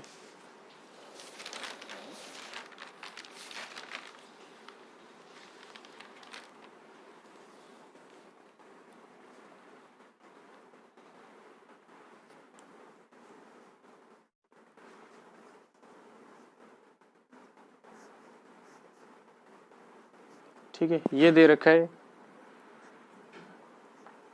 ये तुम्हें बताना है सिस फॉर्म है ट्रांसफॉर्म है, तो नंबरिंग कर लो, ये भी इक्वेटोरियल, ये भी इक्वेटोरियल, 1 2, है ना। उधर से जहाँ से जल्दी कवर कर लो, तो 1 2 इक्वेटोरियल इक्वेटोरियल, तो 1 पे भी इक्वेटोरियल और 2 पे भी इक्वेटोरियल, दोनों ही लोकेशन सेम है तो बस डिफरेंस कर दो इनका और 1 ऐड मत करना। अगर ये इक्वेटोरियल होती है एक्सियल तो माइनस कर दे फिर 1 ऐड कर दे, तो 2 - 1, 2 - 1 कितना आ रहा है 1। इसमें 1 ऐड करूंगा नहीं करूंगा क्योंकि दोनों ही लोकेशन सेम है, और अभी बताया था अगर दोनों ही लोकेशन सेम होंगे तो बस उनका डिफरेंस लो, उसमें 1 ऐड मत करो, करके दिखाया था पीछे। 2 - 1 1 इवन है या ऑड है ये, तो ये आपका कैसा है ऑड है, ऑड है तो ये कौन सी फॉर्म हो जाएगी ट्रांसफॉर्म, क्योंकि ये 1 जो आया ये कैसा है ऑड है, ठीक है, ऐसे पहचानना है।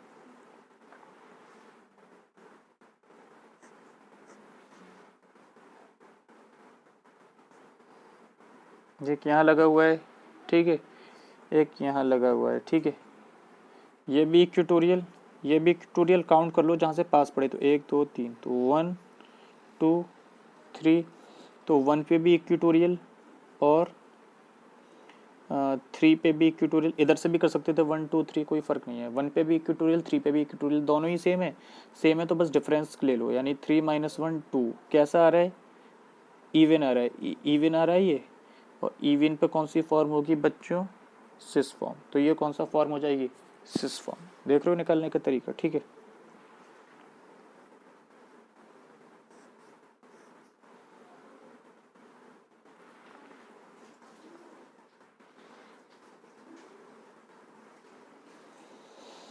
वन टू थ्री फोर, 1 2 किधर से भी काउंट कर लो, तो ये 1 2 3 4, 1 पे भी इक्वेटोरियल पोजीशन है और 4 पर भी इक्वेटोरियल है, तो 1 भी इक्वेटोरियल और 4 भी इक्वेटोरियल, दोनों ही सेम है तो बस इनका डिफरेंस ले लो, 1 ऐड मत करना। 4 - 1 कितना आ रहा है 3, 3 कैसा नंबर है आपका ऑड नंबर, और ऑड नंबर है तो ऑड आया तो कौन सी फॉर्म बताई थी मैंने ट्रांसफॉर्म, कौन सी फॉर्म बताई थी ट्रांसफॉर्म, ऐसे पहचानना है, ठीक है।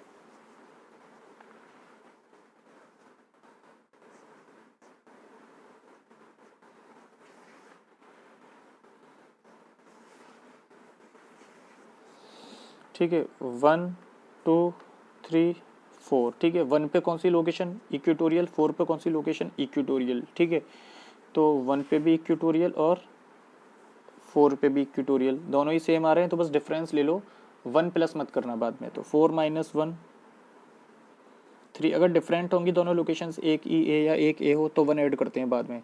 3 3 आपका कैसा नंबर है बच्चों ऑड नंबर है, ऑड नंबर है तो ये आपकी कौन सी फॉर्म ट्रांसफॉर्म, कौन सी फॉर्म ट्रांसफॉर्म, समझ रहे हो, तो कैसे पहचानना है सिस या ट्रांस, ठीक है। और क्वेश्चंस देखते हैं।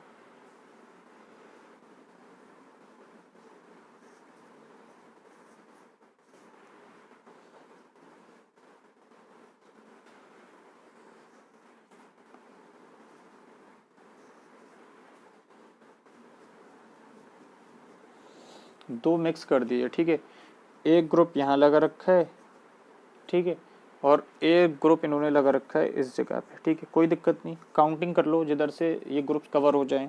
तो 1 2 3 4 5 6, तो 1 पे भी इक्वेटोरियल, 6 पे भी इक्वेटोरियल, सही बात है। तो 1 भी इक्वेटोरियल 6 भी इक्वेटोरियल, दोनों ही सेम आ रहे हैं। तो 6 - 1 मतलब 5, +1 करूँगा, नहीं करूँगा क्योंकि सेम है। और 5 आपका कैसा नंबर है बच्चों? 5 आपका ऑड नंबर है। ऑड नंबर है तो ये कौन सी फॉर्म आ रही है? ट्रांसफॉर्म। कौन सी फॉर्म आ रही है? ट्रांसफॉर्म। तो ये तरीका है बच्चों जिससे हमें पहचानना है हमारे जीआई, ठीक है, जिससे हमें पहचानना है जीआई इन कंपाउंड्स के अंदर कि ये सिस फॉर्म है या ट्रांसफॉर्म है, सिस फॉर्म है या ट्रांसफॉर्म है, ठीक है। कभी कभी इस पे क्वेश्चन देखो कैसे आ सकते हैं। मान लो क्वेश्चन ये दे रखा है और वो बोले कि इसकी चेयर फॉर्म बना दो। वो क्या बोले? इसकी चेयर फॉर्म बना दो, है ना। तो ज़रा एक क्वेश्चन करवाता हूँ, अच्छा सवाल है ना। यहाँ पे थोड़ा सा रिवर्स डायरेक्शन में सोचना है, यहाँ पे थोड़ा सा रिवर्स डायरेक्शन में सोचना है। साइक्लो, ऐसे तो मैं साइक्लोहेक्सेन दे रखा होगा और उस पर एक CH3 यहाँ लगा रखा है, ठीक है। अब ये CH3 लग रहा है, ये मैंने वेज शेप दिखा, ये मतलब आउट ऑफ द बोर्ड, इस कॉपी के प्लेन से बाहर लग रहा है CH3, इसका मतलब ये होता है। ऐसी एक आइसोप्रोपाइल ग्रुप यहाँ लगा हुआ है, ये भी आउट ऑफ द बोर्ड लग रहा है, इस पर 2 मिथाइल ग्रुप लग रहे हैं, यानी आइसोप्रोपाइल ग्रुप है। तो ये बोर्ड के बाहर है, दोनों ही एक तरफ है, मतलब कॉपी का प्लेन है तो ये ग्रुप भी आउटसाइड है, ये ग्रुप भी आउटसाइड है, तो यानी एक ही तरफ है, मतलब सिस फॉर्म होगी। समझ रहे हो क्या बोल रहा हूँ? कॉपी का प्लेन है तो ये मिथाइल ग्रुप भी कॉपी के प्लेन से ऊपर है और ये वाला मिथाइल ग्रुप भी, आइसोप्रोपाइल ग्रुप भी कॉपी के प्लेन से ऊपर है, तो दोनों ही एक साइड है प्लेन के, इसका मतलब सिस फॉर्म। एक तरफ होते हैं तो कौन सी फॉर्म होती है? Cis form. तो ये कौन सी फॉर्म दे रखी है हमें? Cis form. पहले हम तो तुम ये पहचान लो। अब तुम्हें मान लो इस सिस फॉर्म को चेयर फॉर्म पे बनाना है, इस सिस फॉर्म को तुम्हें चेयर फॉर्म के अंदर बनाना है, ठीक है। तो तुम्हें पहचानना होगा कि तुम कैसे बनाओगे। तो कोई दिक्कत नहीं, पहले तो वही चेयर फॉर्म बना लो, पहले तो चेयर फॉर्म बना लो आराम से। ये मैंने बना ली, ये मैंने बना ली बच्चों चेयर फॉर्म, बना ली चेयर फॉर्म साइक्लोहेक्सेन की, ठीक है। अब 1 और 2 पोजीशन पे, 1 पे मिथाइल ग्रुप, 2 पे आइसोप्रोपाइल ग्रुप, सही बात है। तो ये 1 मान लो, ये 2 मान लो, है ना, ये 1 मान लो, ये 2 मान लो, 1 और 2 पे लग रहे हैं ना। तो एक पे मिथाइल ग्रुप लगाना है और एक पे क्या लगाना है आपको? एक पे क्या लगाना है आपको? और मोस्ट स्टेबल फॉर्म बनानी है, मोस्ट स्टेबल फॉर्म, ठीक है। मोस्ट स्टेबल फॉर्म मतलब स्टेबल फॉर्म ही बनाते हैं हमेशा। अब ये बताओ, मिथाइल 1 कार्बन पे मिथाइल लग रहा है और 2 पे क्या लग रहा है? 2 पे क्या लग रहा है? आइसोप्रोपाइल, है ना। तो मैं क्या चाहूँगा कि तुम तो ये सोचोगे कि यार दोनों ही इक्वेटोरियल पे लगा लेते हैं तो ज़्यादा स्टेबिलिटी हो जाएगी, लेकिन वो गलत हो जाएगा। क्यों? क्योंकि मुझे कौन सी फॉर्म बनानी है? Cis form. तो मुझे देखना पड़ेगा। तो एक काम करते हैं, किसी एक को तो तुम लगा लो सबसे पहले इक्वेटोरियल पोजीशन पे, क्योंकि तुम्हें स्टेबल बनाना है ना।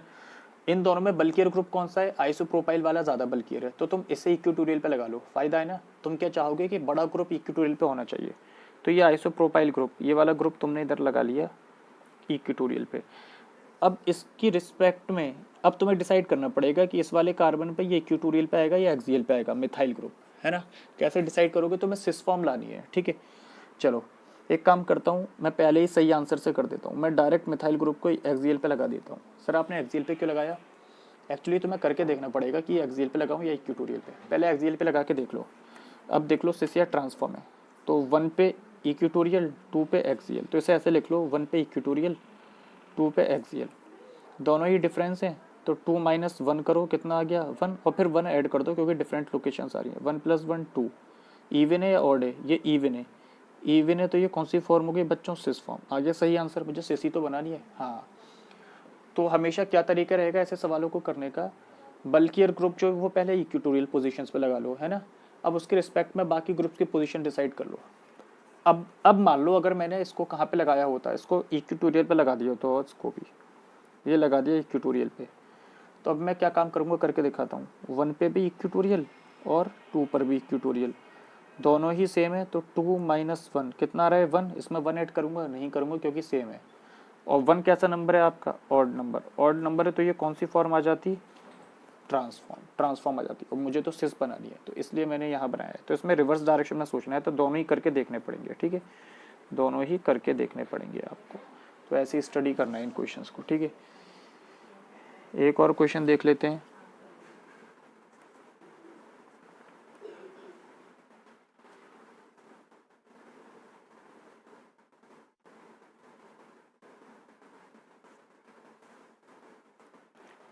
ठीक है, एक ये लग रहा है,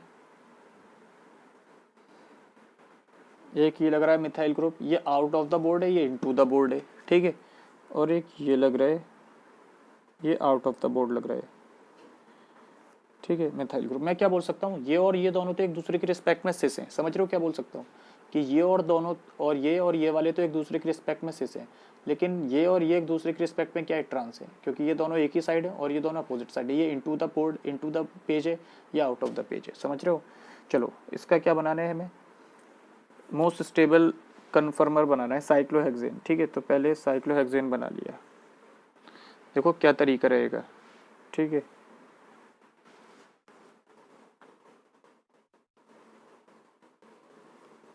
बना लिया साइक्लोहेक्सेन। अब इन दोनों में, इन तीनों में सबसे बल्कियर ग्रुप कौन सा है, ये वाला। तो तुम्हारे दिमाग में क्या आएगा, सर सबको इक्विटोरियल पे लगा लें, लेकिन फिर वही बात, फिर ये सिस और ट्रांस डिसाइड नहीं हो पाएगा। ये दोनों एक दूसरे के रिस्पेक्ट में ट्रांस आने चाहिए और ये दोनों एक दूसरे के रिस्पेक्ट में सिस आने चाहिए, सही बात है। तो सबसे बल्कियर ग्रुप कौन सा है, ये वाला आइसोप्रोपाइल। तो इसको पहले इक्विटोरियल पे लगा लो, है ना, बल्कियर ग्रुप इक्विटोरियल पे ज़्यादा स्टेबल होता है, ये लगा लिया तुमने, ठीक है। 1 पोजीशन, ये 2 पोजीशन पे क्या आ रहा है, मिथाइल ग्रुप आ रहा है, 2 पोजीशन ये रही। अब वही बात, ये इक्विटोरियल पे लगाऊं या एक्सियल पे लगाऊं, तो तुम्हें सोचना पड़ेगा।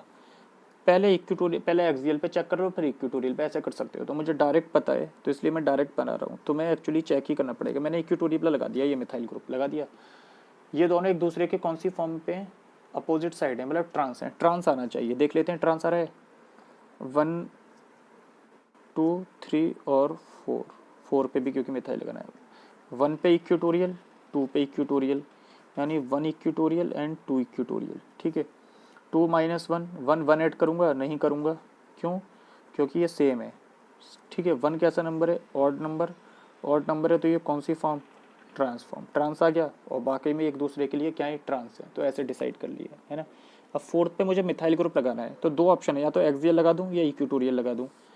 अब देखो इसके रिस्पेक्ट में ये किस पोजीशन पे आ रहा है, ये दोनों यानी 1 की रिस्पेक्ट में, आइसोप्रोपाइल वाले ग्रुप की रिस्पेक्ट में ये वाला ग्रुप 4 पे जो आएगा वो दोनों सेम साइड पे हैं, यानी सिस फॉर्म में।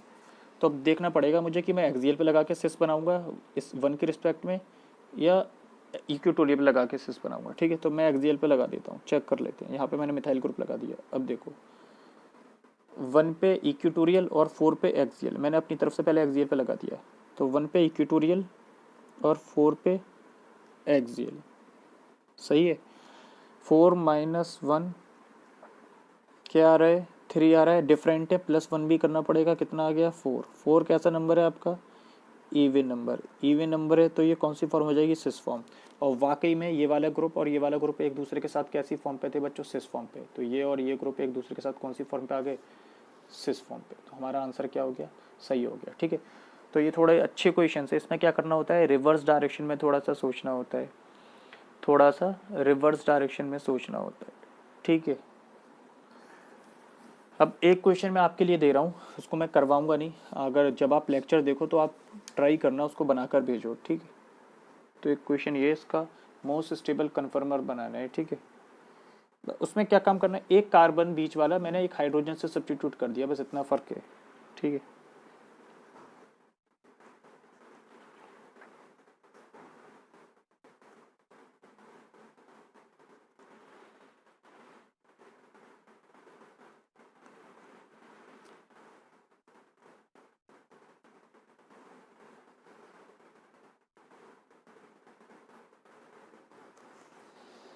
ठीक है, ये methyl group out of the board, ये दोनों इनटू द बोर्ड, ठीक है। इसका तुम्हें कन्फर्मर बनाना है साइक्लोहेक्सेन की फॉर्म में, ठीक है। ट्राई करना है इसको, ठीक है, इसको ट्राई करना। चलो बस इसमें होगा क्या, जब मैं मतलब इसकी चेयर फॉर्म बता देता हूँ, इसकी चेयर फॉर्म ऐसे बना लेना, ठीक है ना, ये हो जाएगी। इस यहाँ पे जो कार्बन था उसकी जगह एक ऑक्सीजन आ गया, किधर भी यहाँ भी लगा सकते हो वो ऑक्सीजन, ठीक है। तो बस ये बना लेना, बाकी ग्रुप्स अपने हिसाब से लगाना जैसे मैंने बताया है, ठीक है।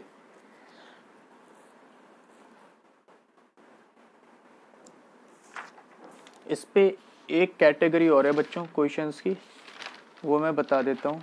और क्वेश्चंस किस कैटेगरी के आ सकते हैं इस पे, क्वेश्चन ऐसा भी आ सकता है कि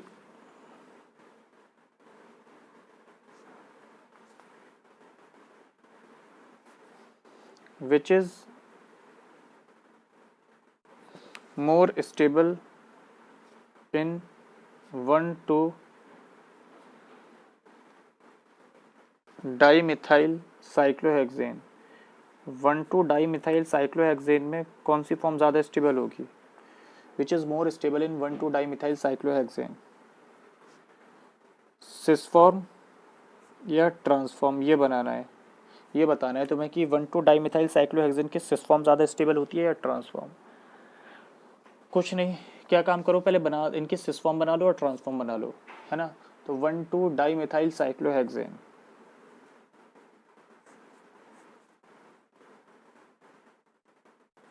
1,2 डाईमिथाइल साइक्लोहेक्सेन, तो 1 पे मिथाइल और 2 पे मिथाइल।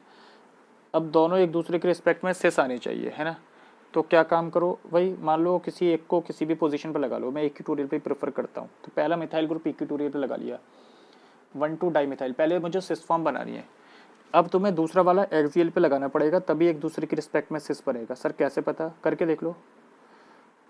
1 2 1 पे एक्सियल, 1 पे इक्विटोरियल, 2 पे एक्सियल, तो 1 इक्विटोरियल 2 एक्सियल, 2 माइनस 1, 1 डिफरेंट है तो प्लस 1 भी करोगे, 2 आ गया। 2 कैसा नंबर आपका? इवन नंबर, इवन नंबर तो सिस फॉर्म। तो पहले तो मैंने सिस फॉर्म बना ली 1,2 डाईमिथाइल साइक्लोहेक्सेन की। अब 1,2 डाईमिथाइल की ट्रांसफॉर्म बना लेता हूँ। अब वो बनाना आसान है, एक बना ली तो दूसरा उसका रिवर्स कर दो। ये तुमने एक्सियल पे लगाया था तो दूसरा वाला भी एक्सियल पे लगा दो अब, है ना। अब ये ट्रांस हो जाएगा, समझ रहे हो ना, उसका रिवर्स कर दिया। कैसे, वरना करके देख लो। 1 2 1 पे एक्सियल, 2 पे एक्सियल, तो 1 एक्सियल 2 एक्सियल, 2 माइनस 1 1 सेम है तो 1 ऐड नहीं करूँगा। 1 कैसा नंबर है? ऑड नंबर, ऑड नंबर है तो कौन सी फॉर्म? ट्रांसफॉर्म। तो पहले सिस और ट्रांसफॉर्म बना लिया करो। अब देखो कौन ज़्यादा स्टेबल है। यहाँ पे दोनों ही ग्रुप इक्विटोरियल पे आ रहे हैं, यहाँ पे एक इक्विटोरियल पे एक एक्सियल पे, तो ट्रांसफॉर्म ज़्यादा स्टेबल हो जाएगी सिस फॉर्म से। ऐसे सवाल भी आ सकते हैं, ठीक है, ऐसे सवाल भी आ सकते हैं, समझ रहे हो। बढ़िया। अब बच्चों एक इस पे लास्ट क्वेश्चन और है, वो मैं बता देता हूँ। रिंग फ्लिपिंग, रिंग को फ्लिप करना सीखना है, ठीक है, रिंग को फ्लिप करना सीखना है, ठीक है।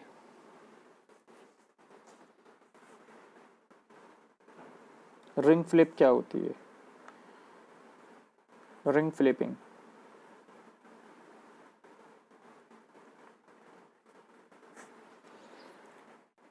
है ना। पहले मैं आपको एक कॉन्सेप्ट बता देता हूँ। टोटल साइक्लोहेक्सेन के जो 4 फॉर्म्स होती हैं, ठीक है, 4 फॉर्म्स होती है, उसको याद रखने का तरीका क्या है अभी मैं बताता हूँ।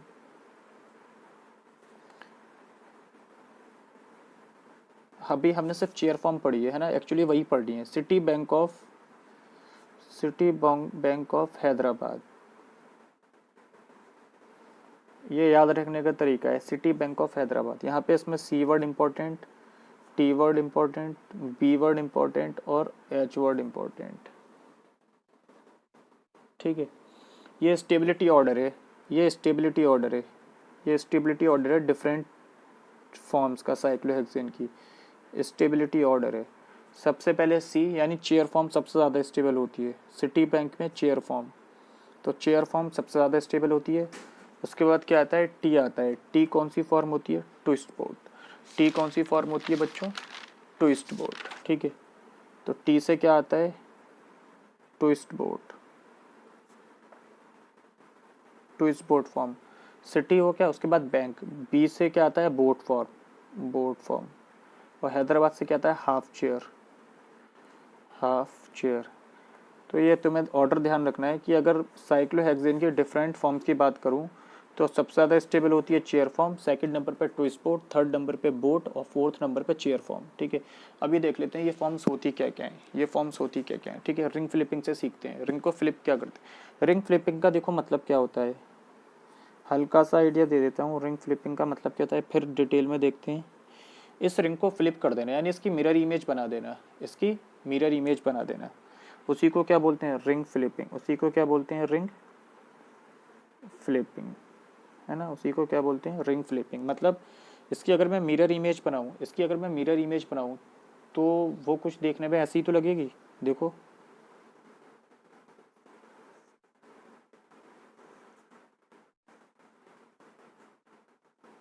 समझ रहे हो, इसको पलट दो तो यही तो लगेगा। तो ये इसकी मिरर इमेज है, इसी को क्या बोलते हैं, रिंग फ्लिपिंग, है ना। इसको बनाते कैसे हैं, एक्चुअली ऐसे ट्रांसफॉर्मेशन नहीं होता। मेरा एडवाइस क्या है, कैसे बनाओ इसको, ऐसे सोचो ये वाला कार्बन जो नीचे आ रहा था इस कार्बन को ऊपर ड्रॉ कर दो, और ये वाला कार्बन जो ऊपर था इसको नीचे ले आओ, तो यही फॉर्म बन जाएगी। मतलब क्या बोलना चाह रहा हूँ, ये वाला कार्बन था तो पहले तो ऐसे कर लिया करो, 2 वर्टिकल लाइंस खींचे रहने दो इस तरह से। ये वाला कार्बन जो नीचे था इसको ऊपर ड्रॉ कर लो, तो इन दोनों कार्बन से ये वाला कार्बन जुड़ा हुआ है, ये नीचे की जगह ऊपर बना लो। मान लो मैंने ये बना लिया, ये वाला कार्बन में नीचे से उठा के कहाँ ले गया बच्चों, ऊपर ले गया। ये वाला कार्बन ऊपर से था, इसको नीचे ले आओ, ये मान लो मैं यहाँ ले गया नीचे, तो ये अब ये और ये फॉर्म एक जैसी है ना, तो इसको बोलते हैं रिंग फ्लिपिंग, है ना। रिंग फ्लिपिंग होती कैसे है, तो डिफरेंट फॉर्म्स में के थ्रू होता है रिंग फ्लिपिंग, ठीक है। रिंग फ्लिपिंग का मतलब होता है रिंग का इन्वर्ट हो जाना, है ना। इस वाले कार्बन को ऊपर कर दो, ऊपर वाले कार्बन को नीचे कर दो, और एक तरीका क्या है, डायरेक्ट उसकी मिरर इमेज बना दो, है ना। तो अगर अच्छा मैं मार्क करूँ 1 2 3 4 5 6, तो ज़्यादा बेटर तरीका ये है। अब मैं तुमसे बोलूँ यहाँ पे इन दोनों में कार्बन पहचानो, 1 वाला कार्बन तो यही वाला है, सही बात है। 2 वाला कार्बन ये वाला है, ये 3 वाला कार्बन ऊपर चला गया तो 3 ये हो गया, 4 ये हो गया, 5 ये हो गया, ये 6 वाला कार्बन नीचे आ गया, ये 6 आ गया। तो ऐसे तुम कार्बन भी पहचान सकते हो उस फॉर्म में और इस फॉर्म में। तो ये वाला तरीका ज़्यादा बेटर है तो मिरर इमेज ही, लेकिन एक्चुअली पूरा पलटता नहीं है। अगर तुम मिरर इमेज कर दो तो तुम्हें लगेगा 1 वाला कार्बन ये है, वो यही है, इसको ऊपर कर दो, 6 को नीचे कर दो, तो ये इसकी मिरर इमेज हो जाती है। तो ये इसका जो हो जाती है रिंग फ्लिपिंग हो जाती है। होती किस तरह से, रिंग फ्लिपिंग इस पैसेज पे होती है, पहले ये इसमें कन्वर्ट होता है, फिर इसमें ऐसे डिफरेंट फॉर्म्स में कन्वर्ट होता है ना। स्टेबिलिटी ऑर्डर ये रहेगा, पहले चेयर हाफ चेयर में कन्वर्ट होती है, फिर हाफ चेयर बोट में कन्वर्ट होती है, फिर बोट ट्विस्ट बोट में कन्वर्ट हो जाती है, फिर ये ट्विस्ट बोट जो है वापस हाफ चेयर में कन्वर्ट होती है, फिर ये चेयर फॉर्म वापस बन जाती है। ऐसा होता है, स्टेबिलिटी ऑर्डर ये रहेगा, ठीक है। कैसे होता है ज़रा ये सीख लेते हैं, रिंग फ्लिपिंग, रिंग पलटती कैसे। तो देखो सबसे पहले साइक्लोहेक्सेन से स्टार्ट करते हैं।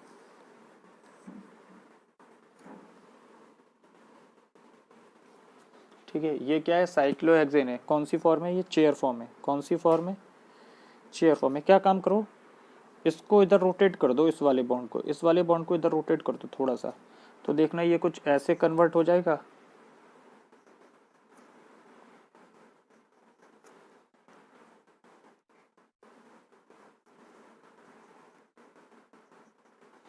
ये वाले बॉन्ड को तुम ऊपर घुमा दो तो ये वाला कार्बन बीच में पहुंच जाएगा और दोनों को ज्वाइन कर दो, तो ये फॉर्म बन गई। ये फॉर्म कौन सी होती है, चेयर से, ये होती है हाफ चेयर। पहले जब इस वाले कार्बन को रोटेट करा तो हाफ चेयर बनती है, ठीक है। वैसे ये डायरेक्ट याद रखना है ना।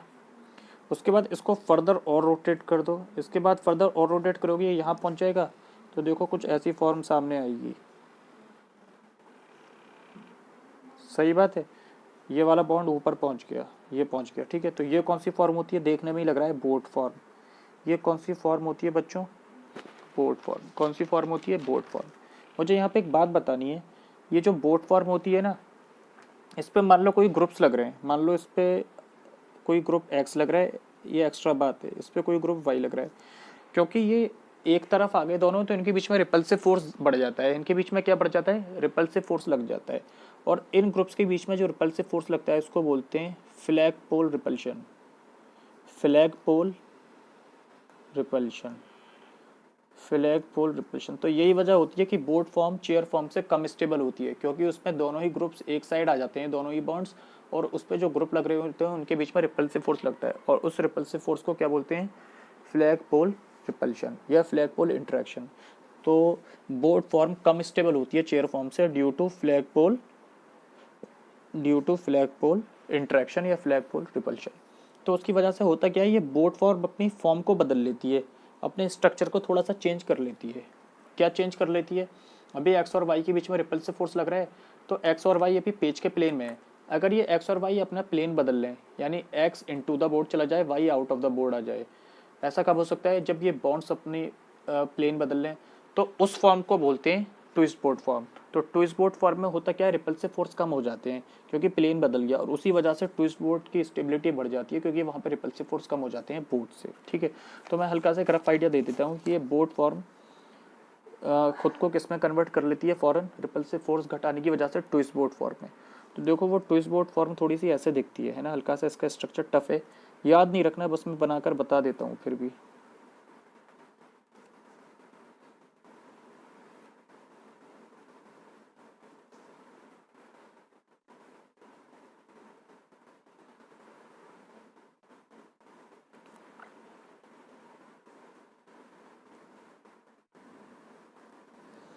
ठीक है, ये होती है ट्विस्ट बोट फॉर्म। कौन सी फॉर्म है? ट्विस्ट बोट फॉर्म, है ना।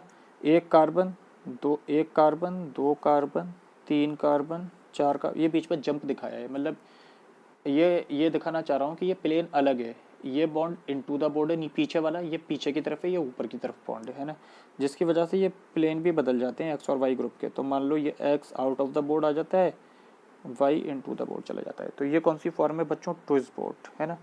तो बोट फॉर्म खुद को किस में कन्वर्ट कर लेती है? ट्विस्ट बोट फॉर्म में, टू इंक्रीज स्टेबिलिटी, है ना। बस ये बात ध्यान रखनी है, ठीक है। बाकी वापस वही कंटिन्यू करते हैं। अब क्या होगा, यहाँ से ये वाला स्टेप भूल जाओ, यहाँ से ये वाला, ये मैंने एक्स्ट्रा बताया है। बोट फॉर्म अपनी स्टेबिलिटी बढ़ाने के लिए ट्विस्ट बोट में कन्वर्ट हो जाती है। इसको और रोटेट करवाते हैं। अब इसको ज़्यादा रोटेट नहीं करवा सकता इससे ज़्यादा। अब क्या होता है, ये ग्रुप्स भी हटा देता हूँ, समझाने के लिए बताया था, ठीक है। अभी हटा देता हूँ। अपनी कॉपी में तुम इस वाली कॉन्सेप्ट को अलग से लिख लेना, बोट का ट्विस्ट बोट में कन्वर्जन। पहले इसको रोटेट करा हाफ चेयर, इसको रोटेट करा बोट फॉर्म। अब क्या करूँगा, अब इस वाले कार्बन को रोटेशन देता हूँ, तो होगा क्या, अब ये नीचे पहुँच जाएगा, मतलब कुछ ऐसा बन जाएगा, सही है। वापस जब ये वाला नीचे घूमेगा तो ऐसे बन जाएगा। फिर से कौन सी फॉर्म बन गई? Half chair. बस एक दूसरे के रिवर्स हैं, ये भी हाफ चेयर है ना, ये भी कौन सी फॉर्म है बच्चों? Half chair. और हाफ चेयर को एक और बार रोटेशन कर दो यहाँ से, तो वापस चेयर फॉर्म बन जाती है। तो ये डिफरेंट फॉर्म्स का कन्वर्जन दिखाया है मैंने, चेयर से इन्वर्टेड चेयर में कैसे पहुँचते हैं। मतलब अगर मैं इसको घुमा दूँ तो ये यहाँ दिखाऊँ, इन्वर्टेड चेयर बनेगी, तो अलग से दिखा दो, ऐसे एक फॉर्म बन जाएगी। बन गई इन्वर्टेड चेयर, जो मैंने एक स्टेप में बनाई थी। अब कन्वर्जेंस के थ्रू दिखा दी, ठीक है। पहले चेयर हाफ में कन्वर्ट होती है, हाफ बोट में, बोट हाफ चेयर में, और फिर हाफ चेयर किस में? वापस चेयर फॉर्म में, वापस चेयर फॉर्म में, इन्वर्टेड चेयर फॉर्म में, ठीक है। तो ये कन्वर्जेंस रहते हैं चेयर फॉर्म के। इसको बोलते हैं रिंग फ्लिपिंग। रिंग फ्लिपिंग क्या होता है? रिंग का बदल जाना ओरिएंटेशन। डायरेक्ट कैसे ध्यान रखोगे? नीचे वाले कार्बन को ऊपर ले जाओ, ऊपर वाले कार्बन को नीचे। बीच में 2-3 फॉर्म्स बनती हैं, कौन कौन सी? ट्विस्ट बोट, बोट और half chair. Stability, city bank of Hyderabad, मतलब chair form, twist boat, boat और हाफ चेयर फॉर्म। ये स्टेबिलिटी का ऑर्डर रहता है, याद रखने का तरीका है, ये याद रखने का तरीका है, ठीक है। इस पर बहुत डिटेल में आज तक कुछ नहीं पूछा, मैं फिर भी कई चीज़ें एक्स्ट्रा बता रहा हूँ। अभी आगे एक टॉपिक और रह गया है, ठीक है। तो इतना ही सफिशिएंट है, इतना ही सफिशिएंट है ना। तो ये डिफरेंट फॉर्म्स होती हैं, इनकी स्टेबिलिटी ऑर्डर मैंने आपको बता दिया है, ठीक है। अब जो है बच्चों, हम इस पर एक कॉन्सेप्ट सीखते हैं। इस पर एक बात और ध्यान रख लो, हाँ, रिंग फ्लिपिंग में, है ना, बहुत इंपॉर्टेंट बात है। रिंग फ्लिपिंग की वजह से होता क्या है, इस वाले में और इस वाले में अगर मैं कंपेयर करूँ, मतलब फ्लिपिंग के बाद, तो रिंग फ्लिपिंग में होता क्या है बच्चों, एक्सियल बॉन्ड्स इक्वेटोरियल बॉन्ड्स में कन्वर्ट हो जाते हैं, और इक्वेटोरियल बॉन्ड्स एक्सियल बॉन्ड्स में कन्वर्ट हो जाते हैं, है ना। एक्सियल बॉन्ड्स इक्वेटोरियल बॉन्ड्स में कन्वर्ट हो जाते हैं, और इक्वेटोरियल बॉन्ड्स एक्सियल बॉन्ड्स में। इस बात का मतलब क्या हुआ, ज़रा ये बता देता हूँ, ठीक है। क्या बोल रहा हूँ मैं, एक्सियल बॉन्ड्स इक्वेटोरियल बॉन्ड्स में कन्वर्ट हो जाते हैं, और इक्वेटोरियल बॉन्ड्स एक्सियल बॉन्ड्स में। तो इस बात को लिख लो, ड्यूरिंग रिंग फ्लिपिंग, ड्यूरिंग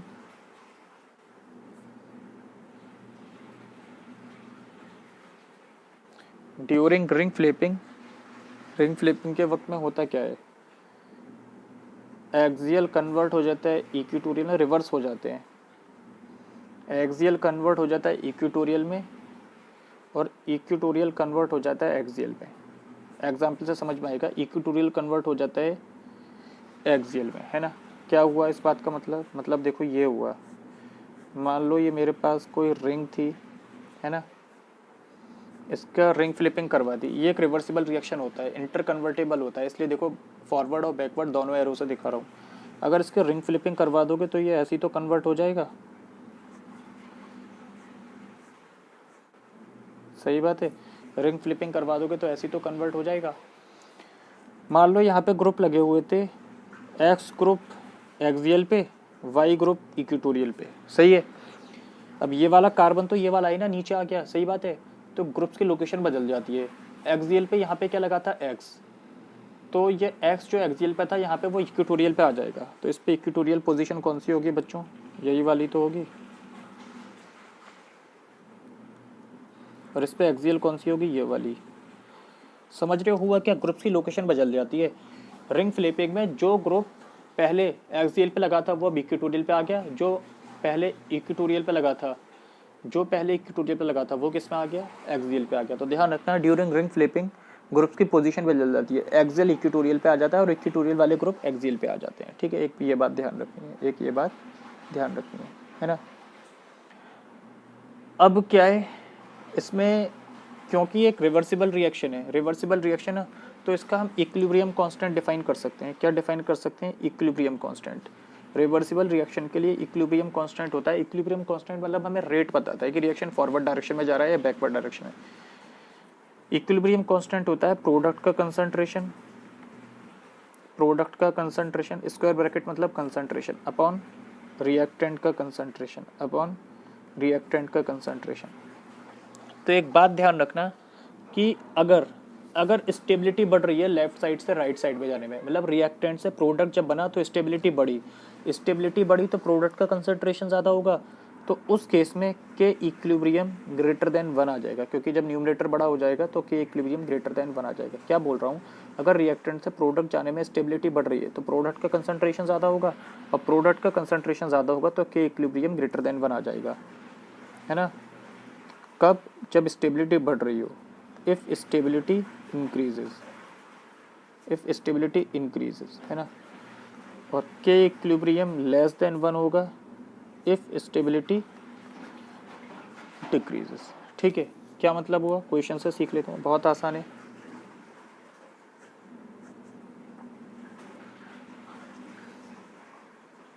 अच्छा, कई बच्चों की क्या शिकायत थी कि सर लेक्चर्स काफ़ी लंबे हो रहे हैं। यार देखो, अगर लंबे लेक्चर्स नहीं होंगे ना तो मैं कोर्स कैसे कवर करूँगा, है ना। इतने क्वेश्चंस कवर कर रहा हूँ लेक्चर में, फिर या तो मैं वो कट करूँ, है ना, तो वो मुझे लगता है सही नहीं है, क्योंकि अगर मैं प्रैक्टिस नहीं करवाऊँगा तो शायद तुम लोग एफिशिएंटली खुद से उतना कोई नंबर ऑफ़ क्वेश्चन सॉल्व ना कर पाओ, ठीक है। तो लेक्चर्स लंबे करने का मकसद यही है कि तुम्हारा कंटेंट भी कोई मिस ना हो और चीज़ें भी जल्दी कवर हो जाएँ, ठीक है। तो वो तुम्हारे हाथ में रहता है कि तुम लेक्चर को पॉज करके देख सकते हो, ठीक है। अब वो तुम्हारे स्टेमिना पे डिपेंड करता है कि तुम 90 मिनट्स का अगर लेक्चर है तो तुम उसको मतलब पूरे 90 मिनट में देख रहे हो, एक मिनट ही वीडियो देख रहे हो दिन में, है ना, 10 बार, या तुम 10 मिनट देख रहे हो या 2 पार्ट्स में डिवाइड करके देख रहे हो, तुम्हारी मर्जी है, ठीक है। पॉज करके देख लिया करो अगर ज़्यादा लंबा लग रहा है तो, ठीक है। लेकिन लेक्चर्स लंबे नहीं होंगे ना, तो यही लेक्चर ना मैं 4 लेक्चर में कन्वर्ट करूँगा, फिर बात तो वही है, तुम्हें टाइम तो उतनी इन्वेस्ट करना पड़ेगा ना। तो तुम पॉज करके देखा करो अगर तुम्हें लग रहा है कि लेंथी है काफ़ी, ठीक है। छोटे करूँगा तो कोर्स कंप्लीट नहीं होगा।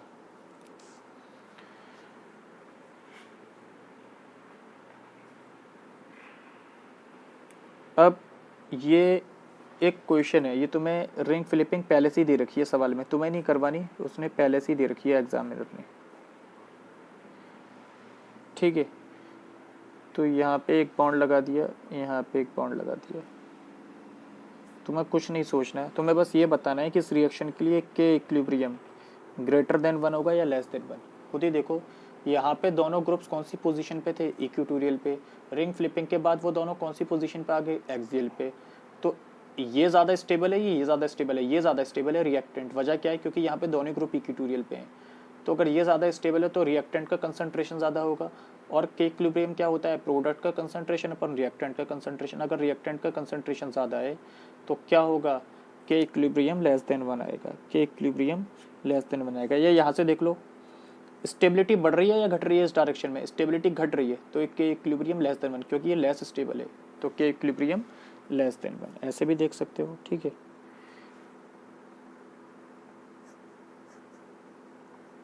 ठीक है, यहाँ देख लो,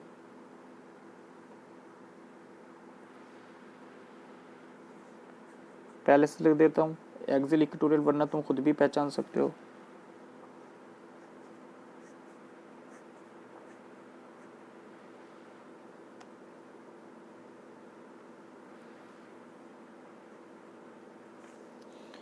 अब बताओ क्या है, यहाँ पे भी एक्सियल इक्वेटोरियल, यहाँ पे भी एक्सियल इक्वेटोरियल, ठीक है। तो यहाँ पे तो दोनों का ही रिएक्टेंट का भी कंसंट्रेशन उतनी ही है प्रोडक्ट के, यानी स्टेबिलिटी में यहाँ पे कोई फर्क नहीं पड़ा है। यहाँ पे भी एक ग्रुप एक्सियल इक्वेटोरियल, यहाँ पे भी एक ग्रुप एक्सियल इक्वेटोरियल। जब स्टेबिलिटी कोई फर्क ही नहीं पड़ा तो यहाँ पे ना तो बढ़ेगा कि इक्विलिब्रियम ना घटेगा, तो यानी किसके इक्वल रहेगा, 1 के इक्वल रहेगा, 1 के इक्वल रहेगा, ठीक है। एक और क्वेश्चन देख लेते हैं, एक और क्वेश्चन देख लेते हैं।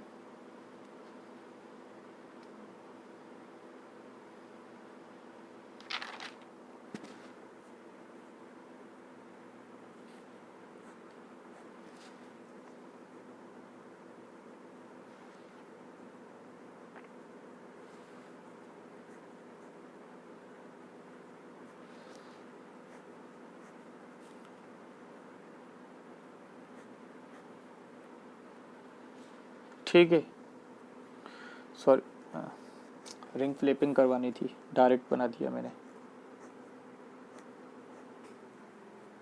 ठीक है। क्वेश्चन में ये दे रखा है,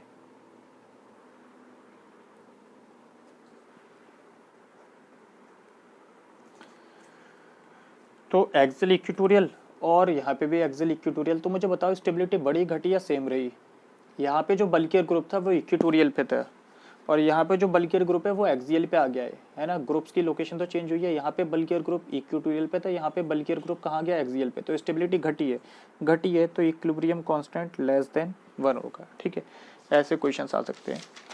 अब एक लास्ट क्वेश्चन, अच्छा एक बात और, जैसे मैंने बताया था कभी कभी इसी में साइक्लोहेक्सेन में कि ये देख लो ज़्यादातर ग्रुप जो इक्वेटोरियल पोजीशन पे हैं वो ज़्यादा स्टेबल होगा। कभी कभी हाइड्रोजन बॉन्डिंग पॉसिबल होती है, तो मान लो कभी कभी क्या होगा, जैसे एक सवाल करवा देता हूँ, अचानक से मुझे याद आ गया तो मैं कवर कर देता हूँ, ठीक है। मान लो ऐसा कुछ क्वेश्चन हो कि 3-4 कंपाउंड्स बनाता हूँ, यहाँ पे तुम्हें स्टेबिलिटी कंपेयर करनी है। OH OH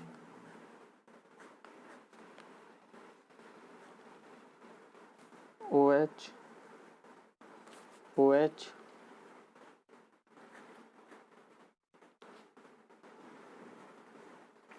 OH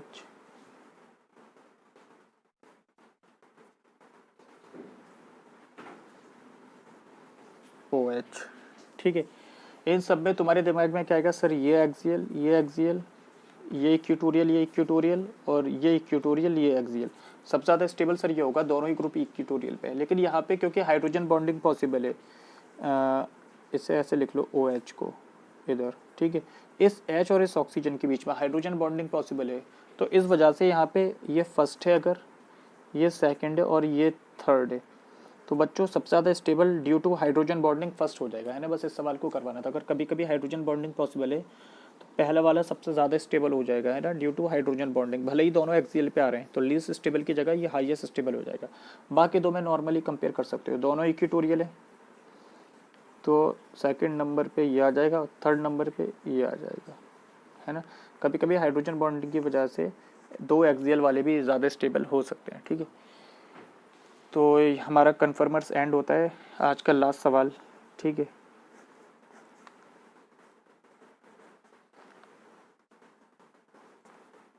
are group जो कि कौन सी पोजीशन पे लगाए बच्चों, यहाँ एक्सियल पोजीशन पे। रिंग का इन्वर्जन हुआ, रिंग का इन्वर्जन हुआ, और ये कौन सी पोजीशन पे आ गया, इक्वेटोरियल पोजीशन पे। स्टेबिलिटी बढ़ी है, स्टेबिलिटी बढ़ी है। अब क्वेश्चन में क्या दे रखा है, ये आर ग्रुप क्या क्या हो सकता है, तो इस तरह से दे रखा है।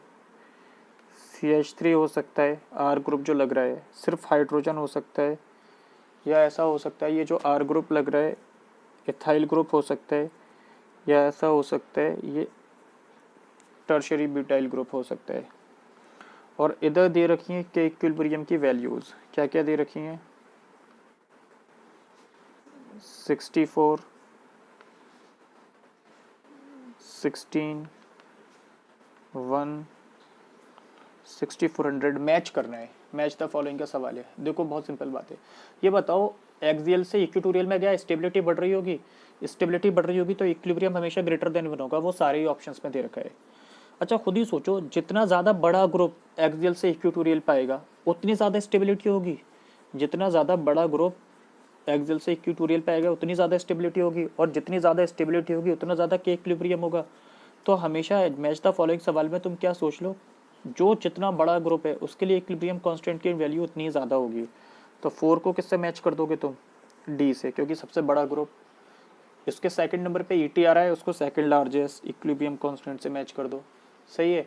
उसके बाद ये आ रहा है, इसको इससे मैच कर दो, और हाइड्रोजन को सी से मैच कर दो, है ना। जितना बड़ा ग्रुप एक्सियल से इक्वेटोरियल पे मूव करेगा उसके लिए स्टेबिलिटी उतनी ही ज़्यादा होगी और के की वैल्यू उतनी ही ज़्यादा होगी, ठीक है।